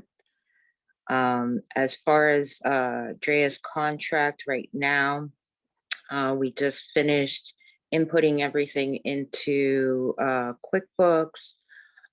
We still have a couple of things that we're missing, but Ian is stepping in to help us categorize some things correctly. And yeah, so it would be that I still need her to really train me because we still haven't gotten to the training. Everything has been just fast putting paste in there. Right now, we need to get out the 1099s, and I just found out that we need to do that by the end of the month. So we're gonna find time to do that. And then that's it for those two. And then Ian, we might want to talk about, because I was talking to her about the project management software, and we have tools in QuickBooks that can do that, and other software. So you might want to we might want to look at those options first, especially because the ones we have, we're already paying for it.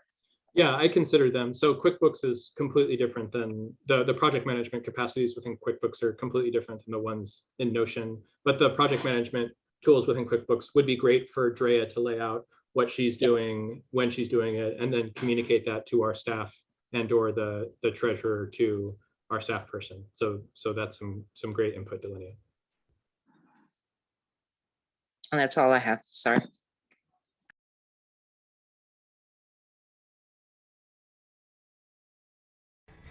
Okay, Ian, are you finished then? Can we move to comments? Yep, go ahead. I'm really bad about switching from writing things down to unmuting, so I'm painfully slow tonight. No worries. I just wanted to share that I have some concerns about moving money away from the thermoses towards COVID testing. My understanding was that COVID tests were to be made available from both the state of Oregon directly to community service organizations such as ours, and also through the federal government directly to human beings such as everyone. And I saw that we did a post to encourage people to sign up for those, and that's great. I'm worried that if we spend our own, money on tests that we can get through other sources and we don't create thermoses, we're missing out on an opportunity to serve better.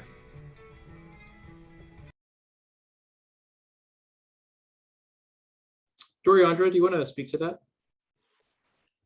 Sure thing. Yeah. Hi, Gail. So the reasoning behind this is twofold. One, it is true that we are getting information from, or I received information from OHA today that says as an organization, we will receive a large number of them. But when Ian and Anand and Margaret and Thea and I at the public health meeting that we had a little earlier, Ian did some kind of numbers, and it really is showing that we could run out very quickly because the number of tests is unknown at this point that we're getting from the federal government. And so with the amount of folks we have in businesses alone and in neighborhoods, it actually makes sense to spend as much money as we can on the test. Also, the 200 that we received from Lane County Public Health at last right before the clinic was gone like that. So we need a lot. So that's my thinking. Thank you. Next up is Delinea.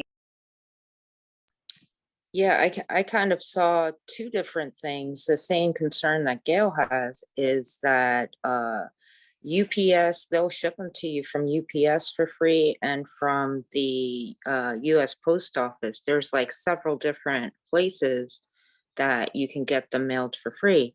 And my concern is the same thing. If we're going to be moving money away for something that pretty much everybody can get now already, you know, that it is concerning. That's all.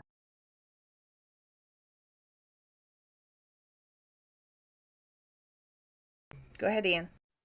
Yeah, so I want to speak to the impact of the thermoses versus the impact of the tests. The impact of the tests is far greater than the impact of the thermoses. And the tests are far more desperately needed than the thermoses. The thermoses are an outreach tool that provides PPE, hand sanitizer, and masks, as well as some COVID messaging for unhoused neighbors. But the federal tests that you can get through USPS or through the link that I posted through our social media channels is only for 4 tests per household. And as you know, there are multiple people living in a household. So you can be a household of 7 and only get 4 tests. Anyone who's used these rapid tests by Next or otherwise know that they go really quickly, and that the CDC recommends that you do 1 test and then another one in 3 days. If you do the math, right, if we're making assumptions, the state of Oregon is getting 8 million tests, they're going to distribute them to the 170 community-based organizations. Again, these are all assumptions. Then that would mean that each community-based organization gets approximately 47,000 tests. If we give those tests to the people who are residents in the Whitaker, both house and unhoused, it's approximately 15 tests per person, but that doesn't even take into consideration the number of businesses that we have as well. And so these tests are going to go super, super quickly. And I think that if we focus on impact, that we would have a far greater impact getting rapid tests, and it would also reduce COVID infections, right? If our goal is health equity, thinking about people who are disproportionately impacted by COVID, the COVID tests would actually have a greater impact in reducing infection and transmission, because it would keep people who are sick at home, and it would give people peace of mind to go to their work. So the one caveat here is that we still need to ask FEMA if we could do either, right? Because FEMA, the grant is much more strict for the FEMA reimbursement than it is through our other funding mechanisms. So it'll be up to them and the board tonight, of course, but it'll be up to the FEMA to make a decision of how do we go from here.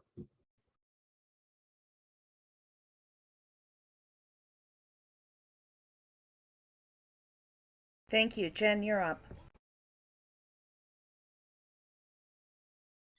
Okay, so I have more than one question. I do think I agree, we need more tests, no matter how, if we have to pay for them, we have the means to pay for them, because I do think we're going to run out of it. And just what Ian said, that a household could have 6 children and mother and father in it, and that's not going to last. Also, I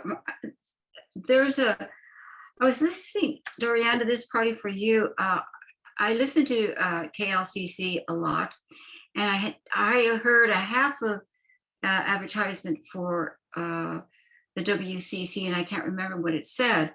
And I'm wondering, is there any way we can concentrate our advertising to go, on the radio, just jam it just days before the clinic, so that it's constantly, being repeated.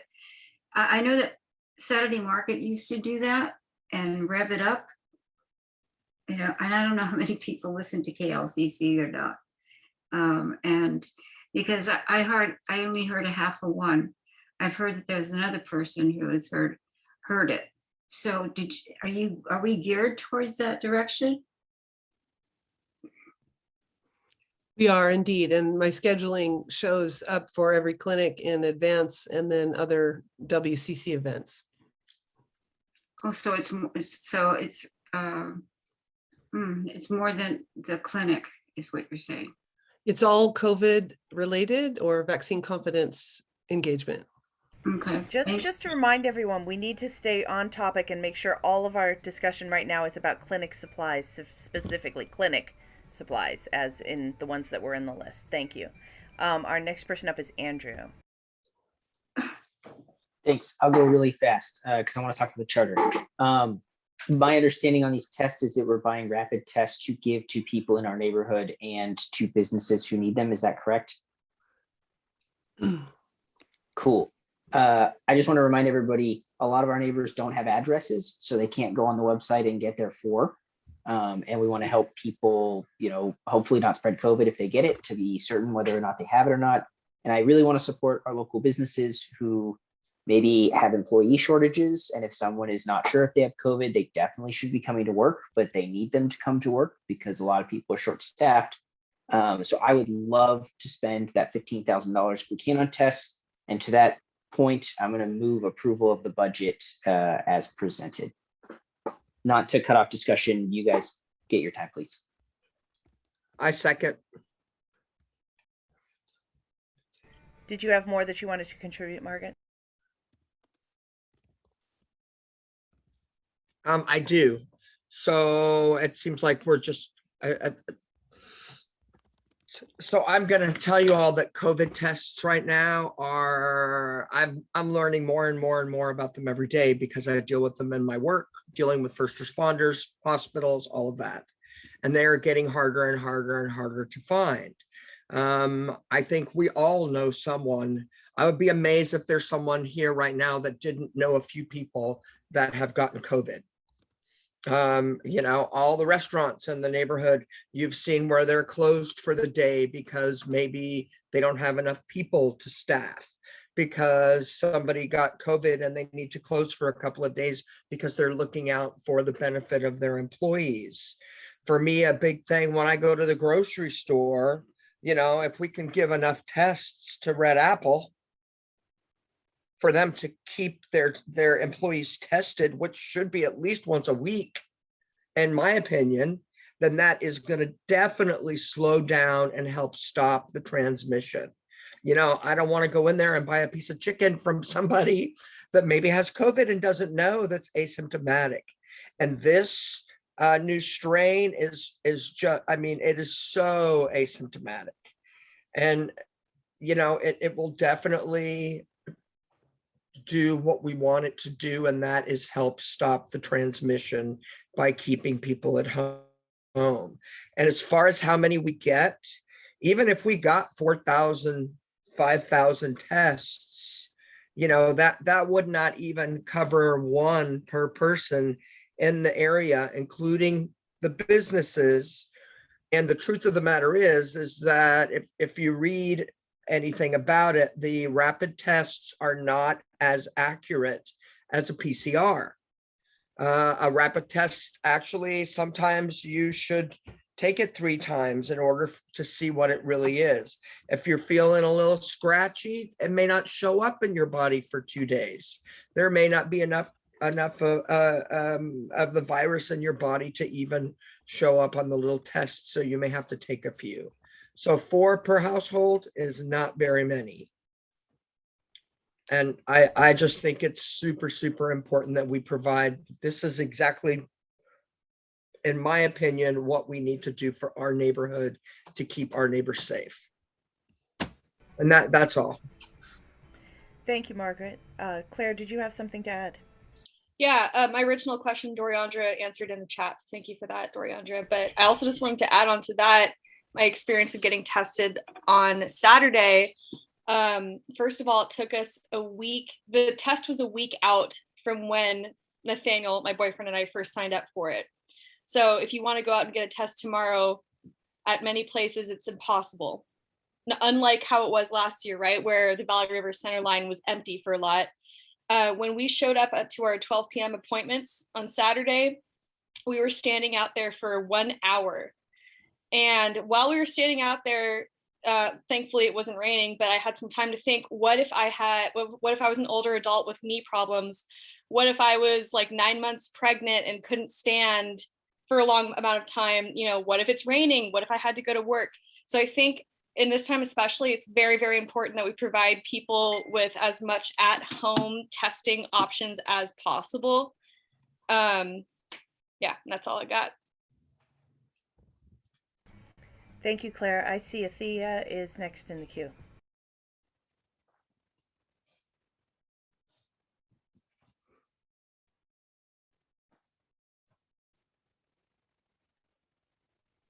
Thea, you're muted.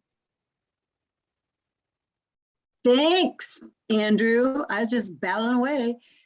As Andrew said, we need to keep our unhoused populations. We need to keep our businesses going right now. They're already struggling. So if we can support this, we are not going to have enough tests. I would like to go on with our vote if at all possible. That's it.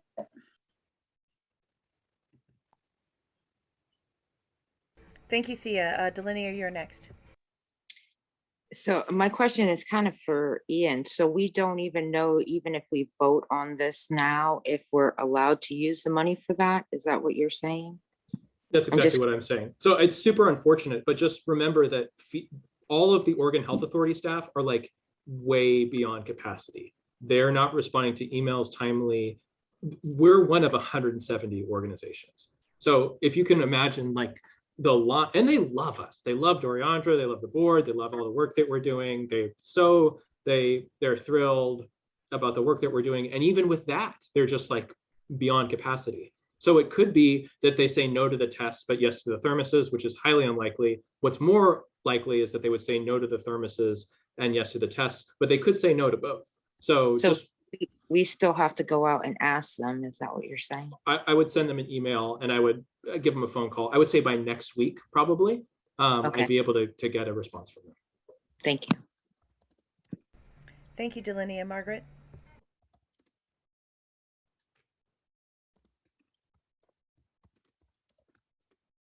Sorry, I'm good. Like I said, I second the motion that we just pass the amendments as they go.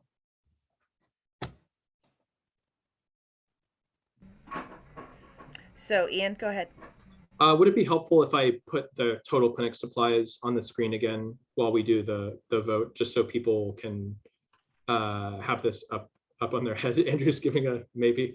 So yeah, we had a motion from Andrew and a second from Margaret. And then Jen, I see your hand is Uh, yes, I'd like to know who's going to be using the Notion software and the social. Are we going to vote for everything that's on here? The 1, 2, 3, 4, 5, 6, 7, 6 items under one vote? Is that what we're doing?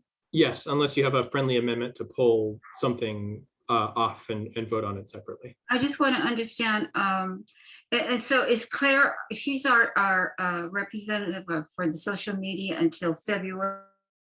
Right, and we would post on Right. Indeed. And then we're going, and is that her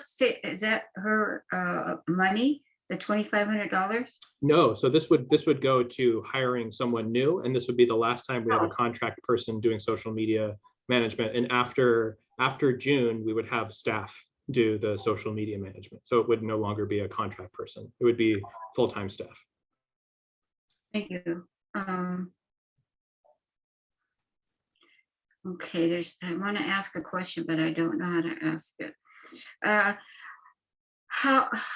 Okay, I'm concerned about our structure of how we're going with ourselves as the WCC and how we're building that structure, in the right order, because I don't see anything here about an IT person or an accountant.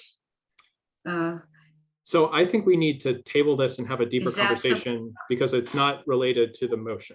Because if you want to have more of a conversation around an accountant, which we voted on in the past, we currently have an accountant that's working on contract. And if you want to talk about an IT package, I think that we can bring that to a future meeting, and I can bring it to a future meeting, but I just want to make sure that we stay on task.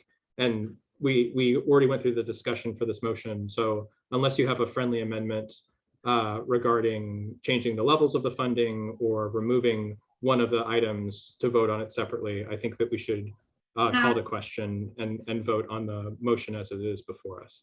Okay, I'm good. Okay, and what I think that I heard is that you would like to have a deeper conversation about IT infrastructure and an accountant contractor for future budget motions regarding to grant expenditures. Is that correct, Jen? That is correct. Okay. A structure.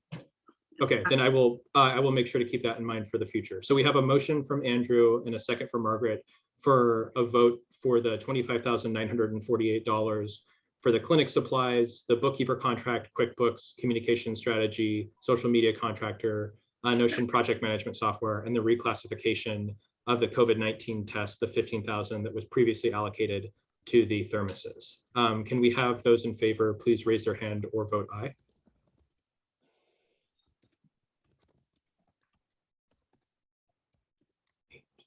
Okay, can we have those abstaining? Well, hold on a second. 1, 2, 3, 4, 5, 6, 7, 8, 9. Yeah, everyone voted unanimously. I'm so bad at taking minutes and doing this. I just want to reiterate how much I appreciate you, Claire, because I'm like so bad at this. So I really appreciate people being patient. And without further ado, I wanted to pass it to Jen, but just for Rich, for your edification, just know that we're deeply committed to our business community. I think you've seen that tonight.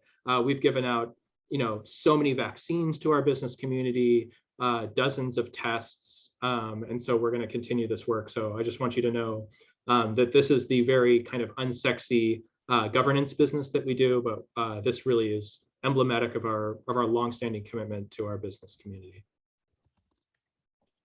It shows. Ian, everyone asked about Rich's mission statement, and I posted it in the chat so everybody could read it. Great. Gail, the next item is the charter. So I'm just going to go silent again and just go back to note taking.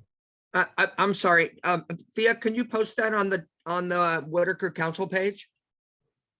I previously shared it with everyone via email with the agenda, but I'll also reshare it tonight as the follow-up to the meeting, both documents that Rich shared with me, which is the mission, values, and vision, as well as a kind of short story about a boy on the beach, which is kind of a cute kind of parable about the power of making a difference. And I just put it in the chat again.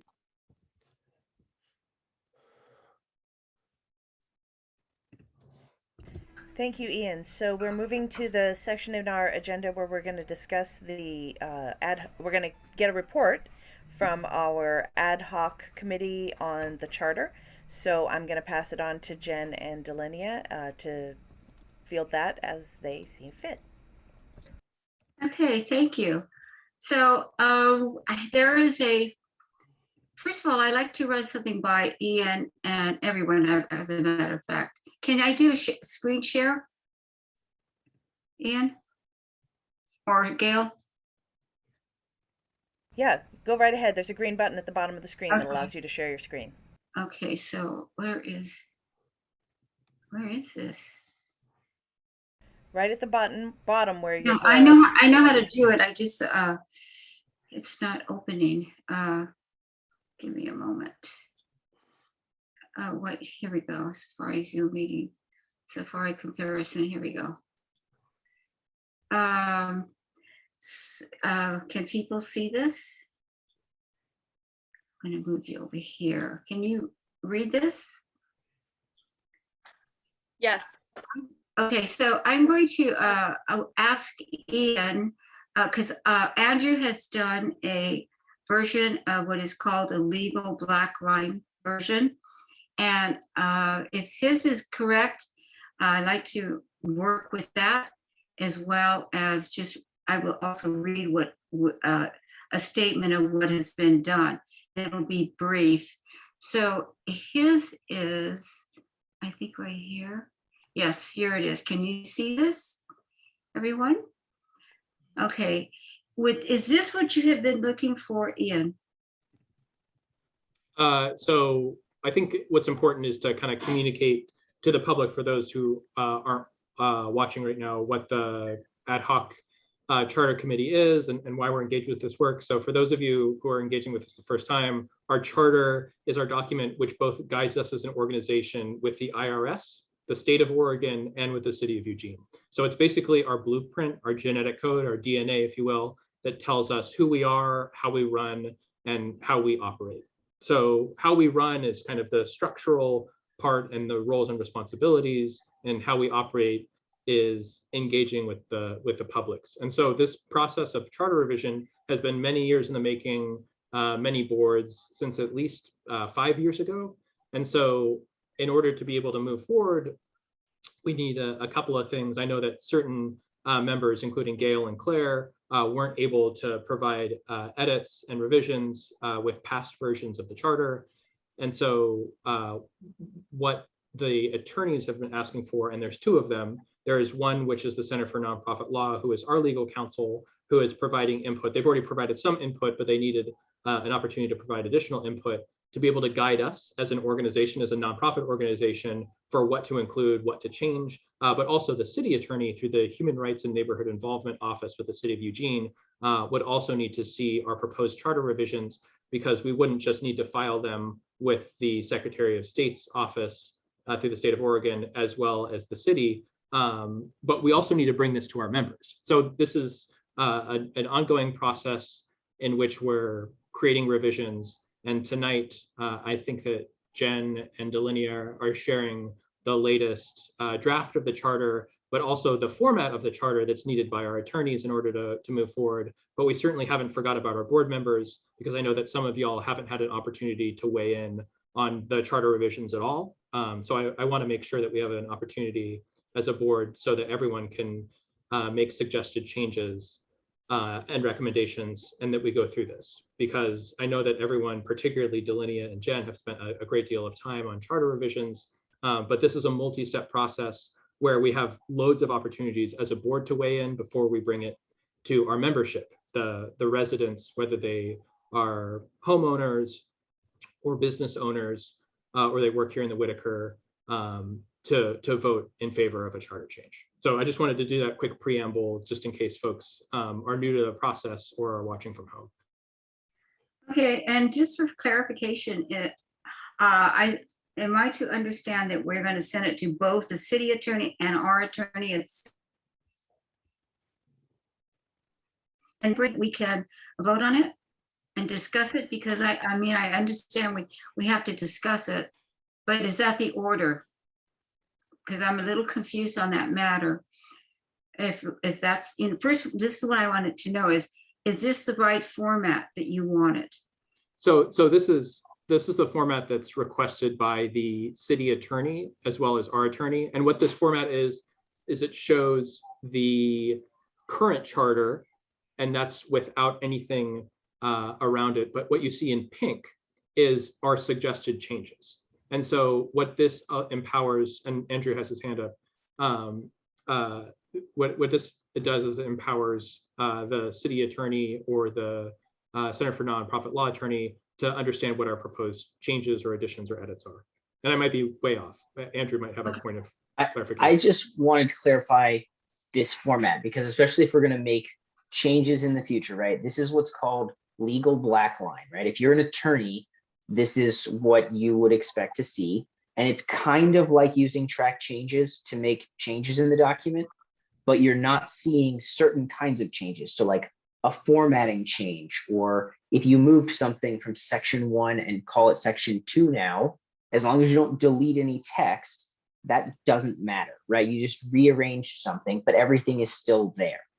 And so if we're going to make changes in the future, I want to be clear that you shouldn't be going into this version, because it actually takes a little bit of work, because we're not using legal software to do this, right? Microsoft Word doesn't do it exactly right. So there are a bunch of manual, like turn track changes on, change something, turn track changes off, don't like change other things. So it's only showing the right things. So I'm not commenting on whether we should change it. I'm just saying, if you make any changes to this document, it may or may not look correct in the future, and we will have to do work on it, because legal black line is just like let's just call it a special kind of track changes that Word doesn't do perfectly, and Google Docs does it less perfectly. So did you do this through Word then, as opposed to Google Docs? I did, and Ian's estimate of 4 hours was almost spot on. Okay, so I didn't know this is the missing link that was not explained to me, that we needed to use Microsoft Word. So I'm gonna show you this really quick, because this was my comparison. And so this would not have done the job. I need to understand this. Part of the reason it's not doing the job is because you see how it's like all in pink right now?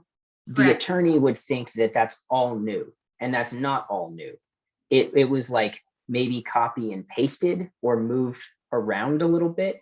And so it's still showing up in pink as something that was changed. But a lot of that text wasn't changed. It was just maybe rearranged on the page somehow. Okay, thank you. So what I'm getting out of this is that not only do you have to do it in Google Docs, you have to also do it in Microsoft Word to get to the format that you're speaking of, which is a legal black line version. Is that correct? You don't have to do it in Word. It just requires manual. It required a lot of manual work to make it look right and make sure that your changes were reflected correctly in the document. Okay, thank you. So we can talk about this after, between ourselves, because I'd like to know how you got there. But I'm going to go back to the charter and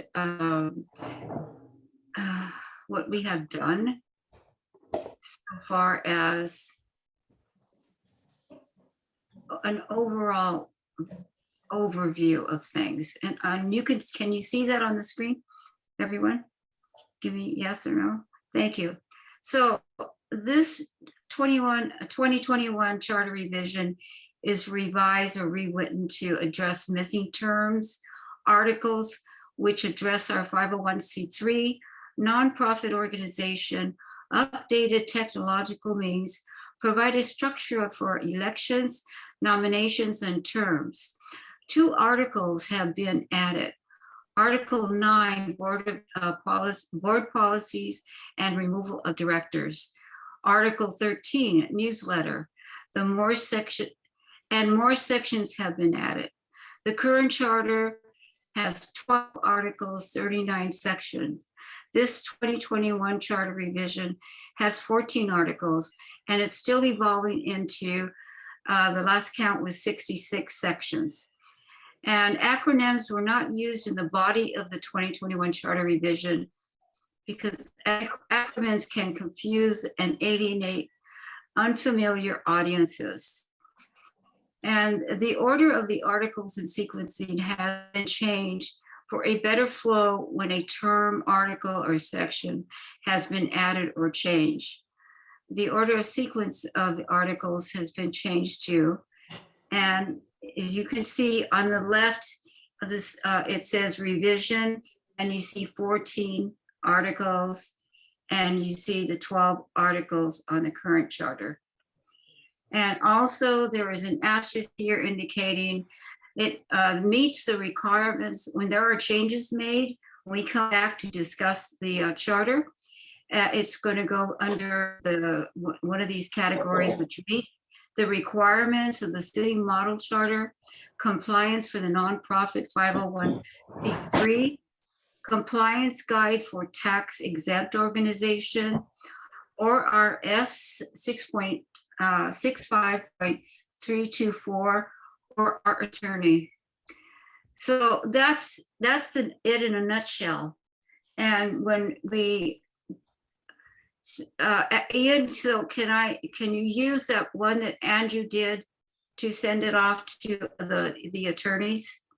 I certainly can. The one thing that I want to be able to do is that I believe that Gail and Claire and maybe some other board members haven't had yet an opportunity to weigh in on suggested revisions. And so what I want to be able to do is check in with the board Gail and Claire, I'm just asking because I don't know if you've had a chance to weigh in. I just want to make sure that all of us as individual board members have a chance to read the charter, make suggestions, make comments, because I want to make sure that we as a board have had an opportunity to engage with the charter and propose revisions and edits. And I just wanted to point out to everyone that it is 9 o'clock, so we're running a little bit behind tonight. So then, are you saying that you want to do it twice? I'm getting a little confused. I thought you were going to send this to both attorneys and then have it come back, and if there's any changes that we need to make, address them, and then present it to the board. But you want to make sure you want to address the questions tonight. Is that what you're saying? So I wanted to ask, I don't think I just want to be explicit. I don't think all of the board has had an opportunity to weigh in on the charter.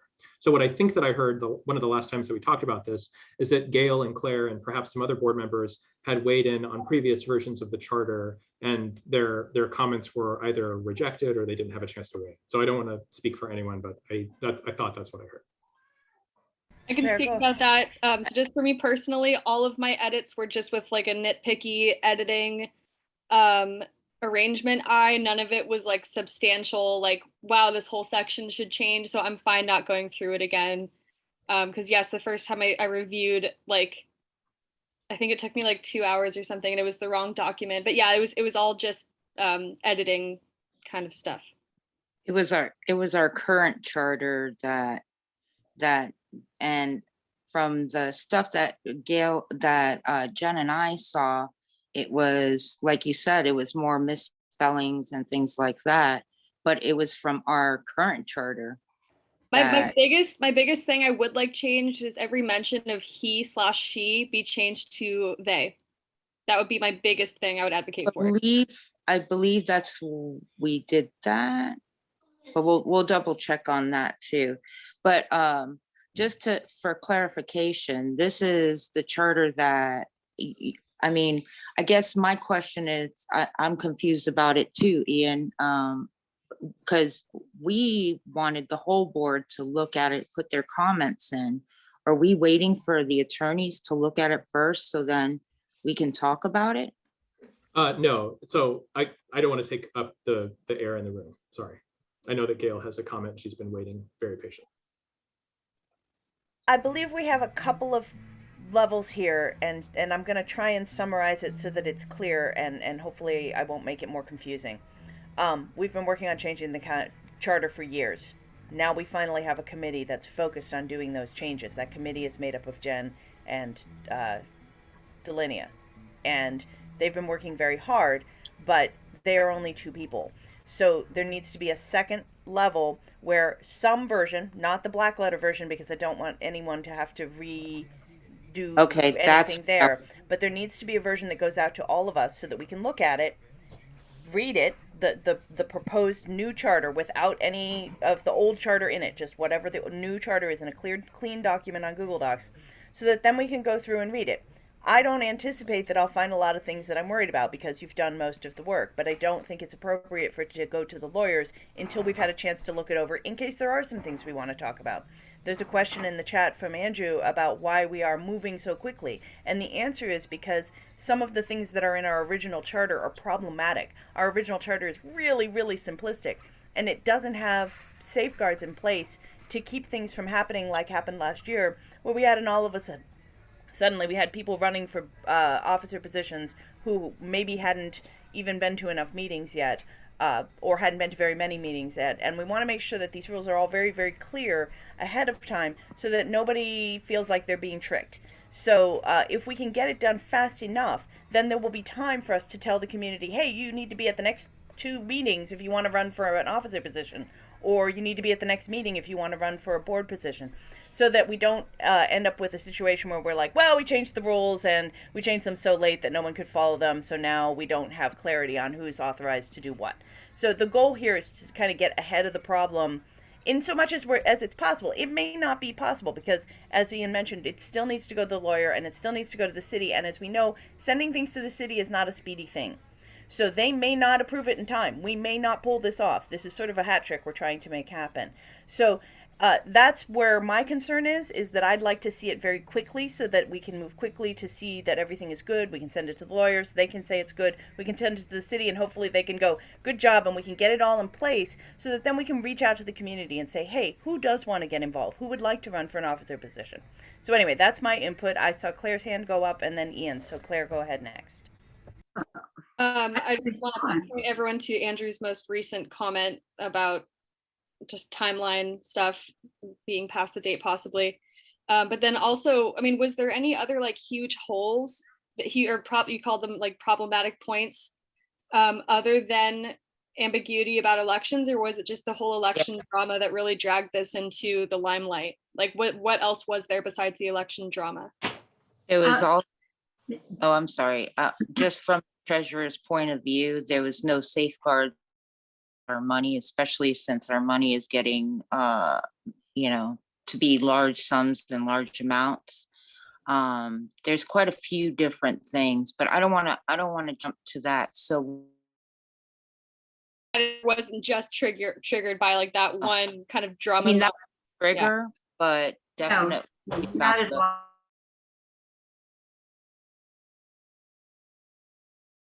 The, not only the city model charter, but the compliance for nonprofit. And it was much more involved than I anticipated. But if this goes through, I think we'll be legal. And I can send out the version to everyone. I'll probably do it tomorrow, depending on my calendar. And I'll just send it to everybody. And I don't know when we have to have a response from everybody. Let's talk about that. How long do I give? Because I'm leaving on Monday, you know, for the first time in 2.5 years. So I would like to have that addressed. But before we address that, I just want to make it very clear. So we're going to send one charter to the board that's exactly the same, but then the other charter, that's the black line one that's going to the attorneys. Is that correct? Yes, just send us a one that's without any edits, without anything, just in Google Docs, how Yeah. it will read that we're sending out, And which is nothing makes should perfect go- sense. Nothing should go to the attorneys until after it has been looked at by the Well, board. I'm going to leave Correct, that. we need to approve it. Hold on. I'm going to leave that up to Ian because he knows what to do with it. So I'm going to send this out to you tomorrow. What I want to know is how long do you need to respond to any questions that you may have? Ian, you're next in the queue. Do you have input on that? Yeah, I would just say that like the goal here is to create structural change. And I think that we all need to, you know, respect the tremendous amount of work that Delinia and Jen and many others have done, and just know that this may take a little bit more time. And it may not be done before the election. It may not take effect before the elections in April. And I think that we have to sit with that for a lot of different reasons. It might be completely outside of our control, like because the city does need to look at this, because our membership can't approve something that the city then rejects, right?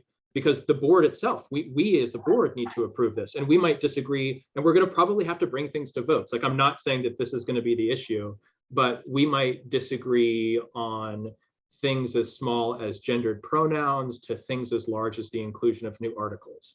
And so we need having the clean version that Gail's talked about. This is the version without any changes, the version that we wouldn't send to the attorney, right?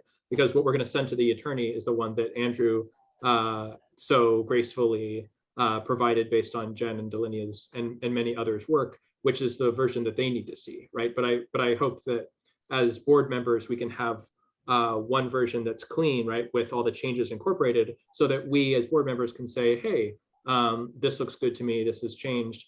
But I think at the same time, like, I'm going to look at the change version so that when we as a board get together and vote on changes section by section, article by article, we can have a robust discussion around why things are changed and what the recommended changes are. And I'm hoping that Delinia and Jen are the ones leading that conversation, right? Because they're the ones who've spent the most time with this document.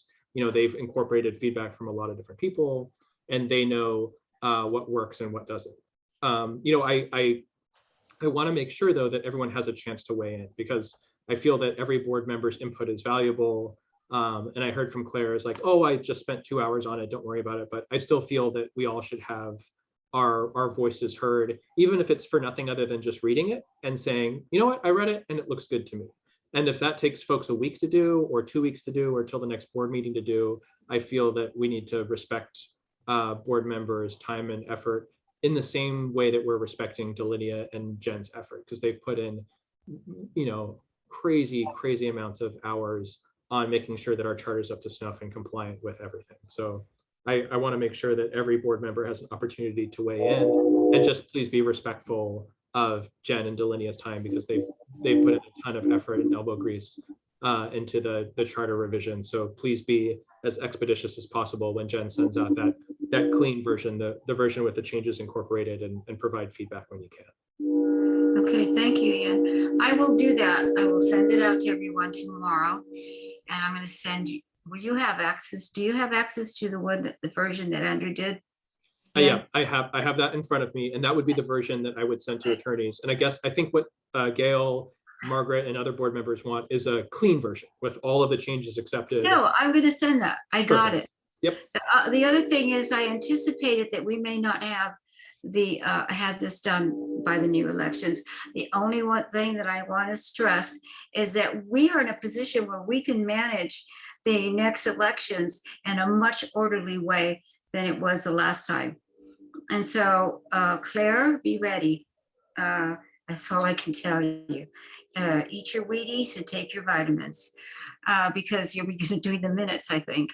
And so it's up to us to have manageability over the elections if it doesn't get done in enough time before the next elections in April. So keep that in mind as well. Margaret, you're next. So I just want to say something and then I need to bail, but Claire, to address what you asked earlier, I know that there was a charter that was done previous to this that sat on the city manager's office on the desk for like 5 years and never got approved. There was some miscommunication, there was lots of things. So this has been going on for several years to try to get this charter done. And I just want to say thank you so much to Jen and Delinia. I know how much work that you've put into it, how, you know, it was a painstaking thing. And this has been ongoing forever. And it's so nice to see it come to an end and for us to have it done. And, you know, if it's done before the election, then it is. If it's not, then it's not. But it is going to get done. We're doing it. You guys have done a great job. Congratulations. Thank you, everyone, for being involved in that. But this has been ongoing, Claire, for years. It didn't just happen. Every election, if you talk to anyone that has been in the Whitaker Council for any length of time, they will tell you that almost every election has been a bit of a shit show. Oh, so it's not anything new. I've heard some stories. So okay, so it's been, the last time it was approved was in 2006. I So look forward to receiving the one tomorrow. Thank you all. Good night. You're welcome. The other thing, oh my God, I lost my train of mind, is that we have a different HRNI person and we have a different city attorney. So our chances are, I think, improved from what I gathered from just speaking with a Robert Brack, who is the HRNI contact. And I haven't talked with the city attorney, but I just get this feeling that this is not going to lag for years like it did in the past. I could be wrong, but I just can't get rid of that feeling that it's going to pass. So good night to everybody. Unless you have any questions, I will send this out to everyone tomorrow.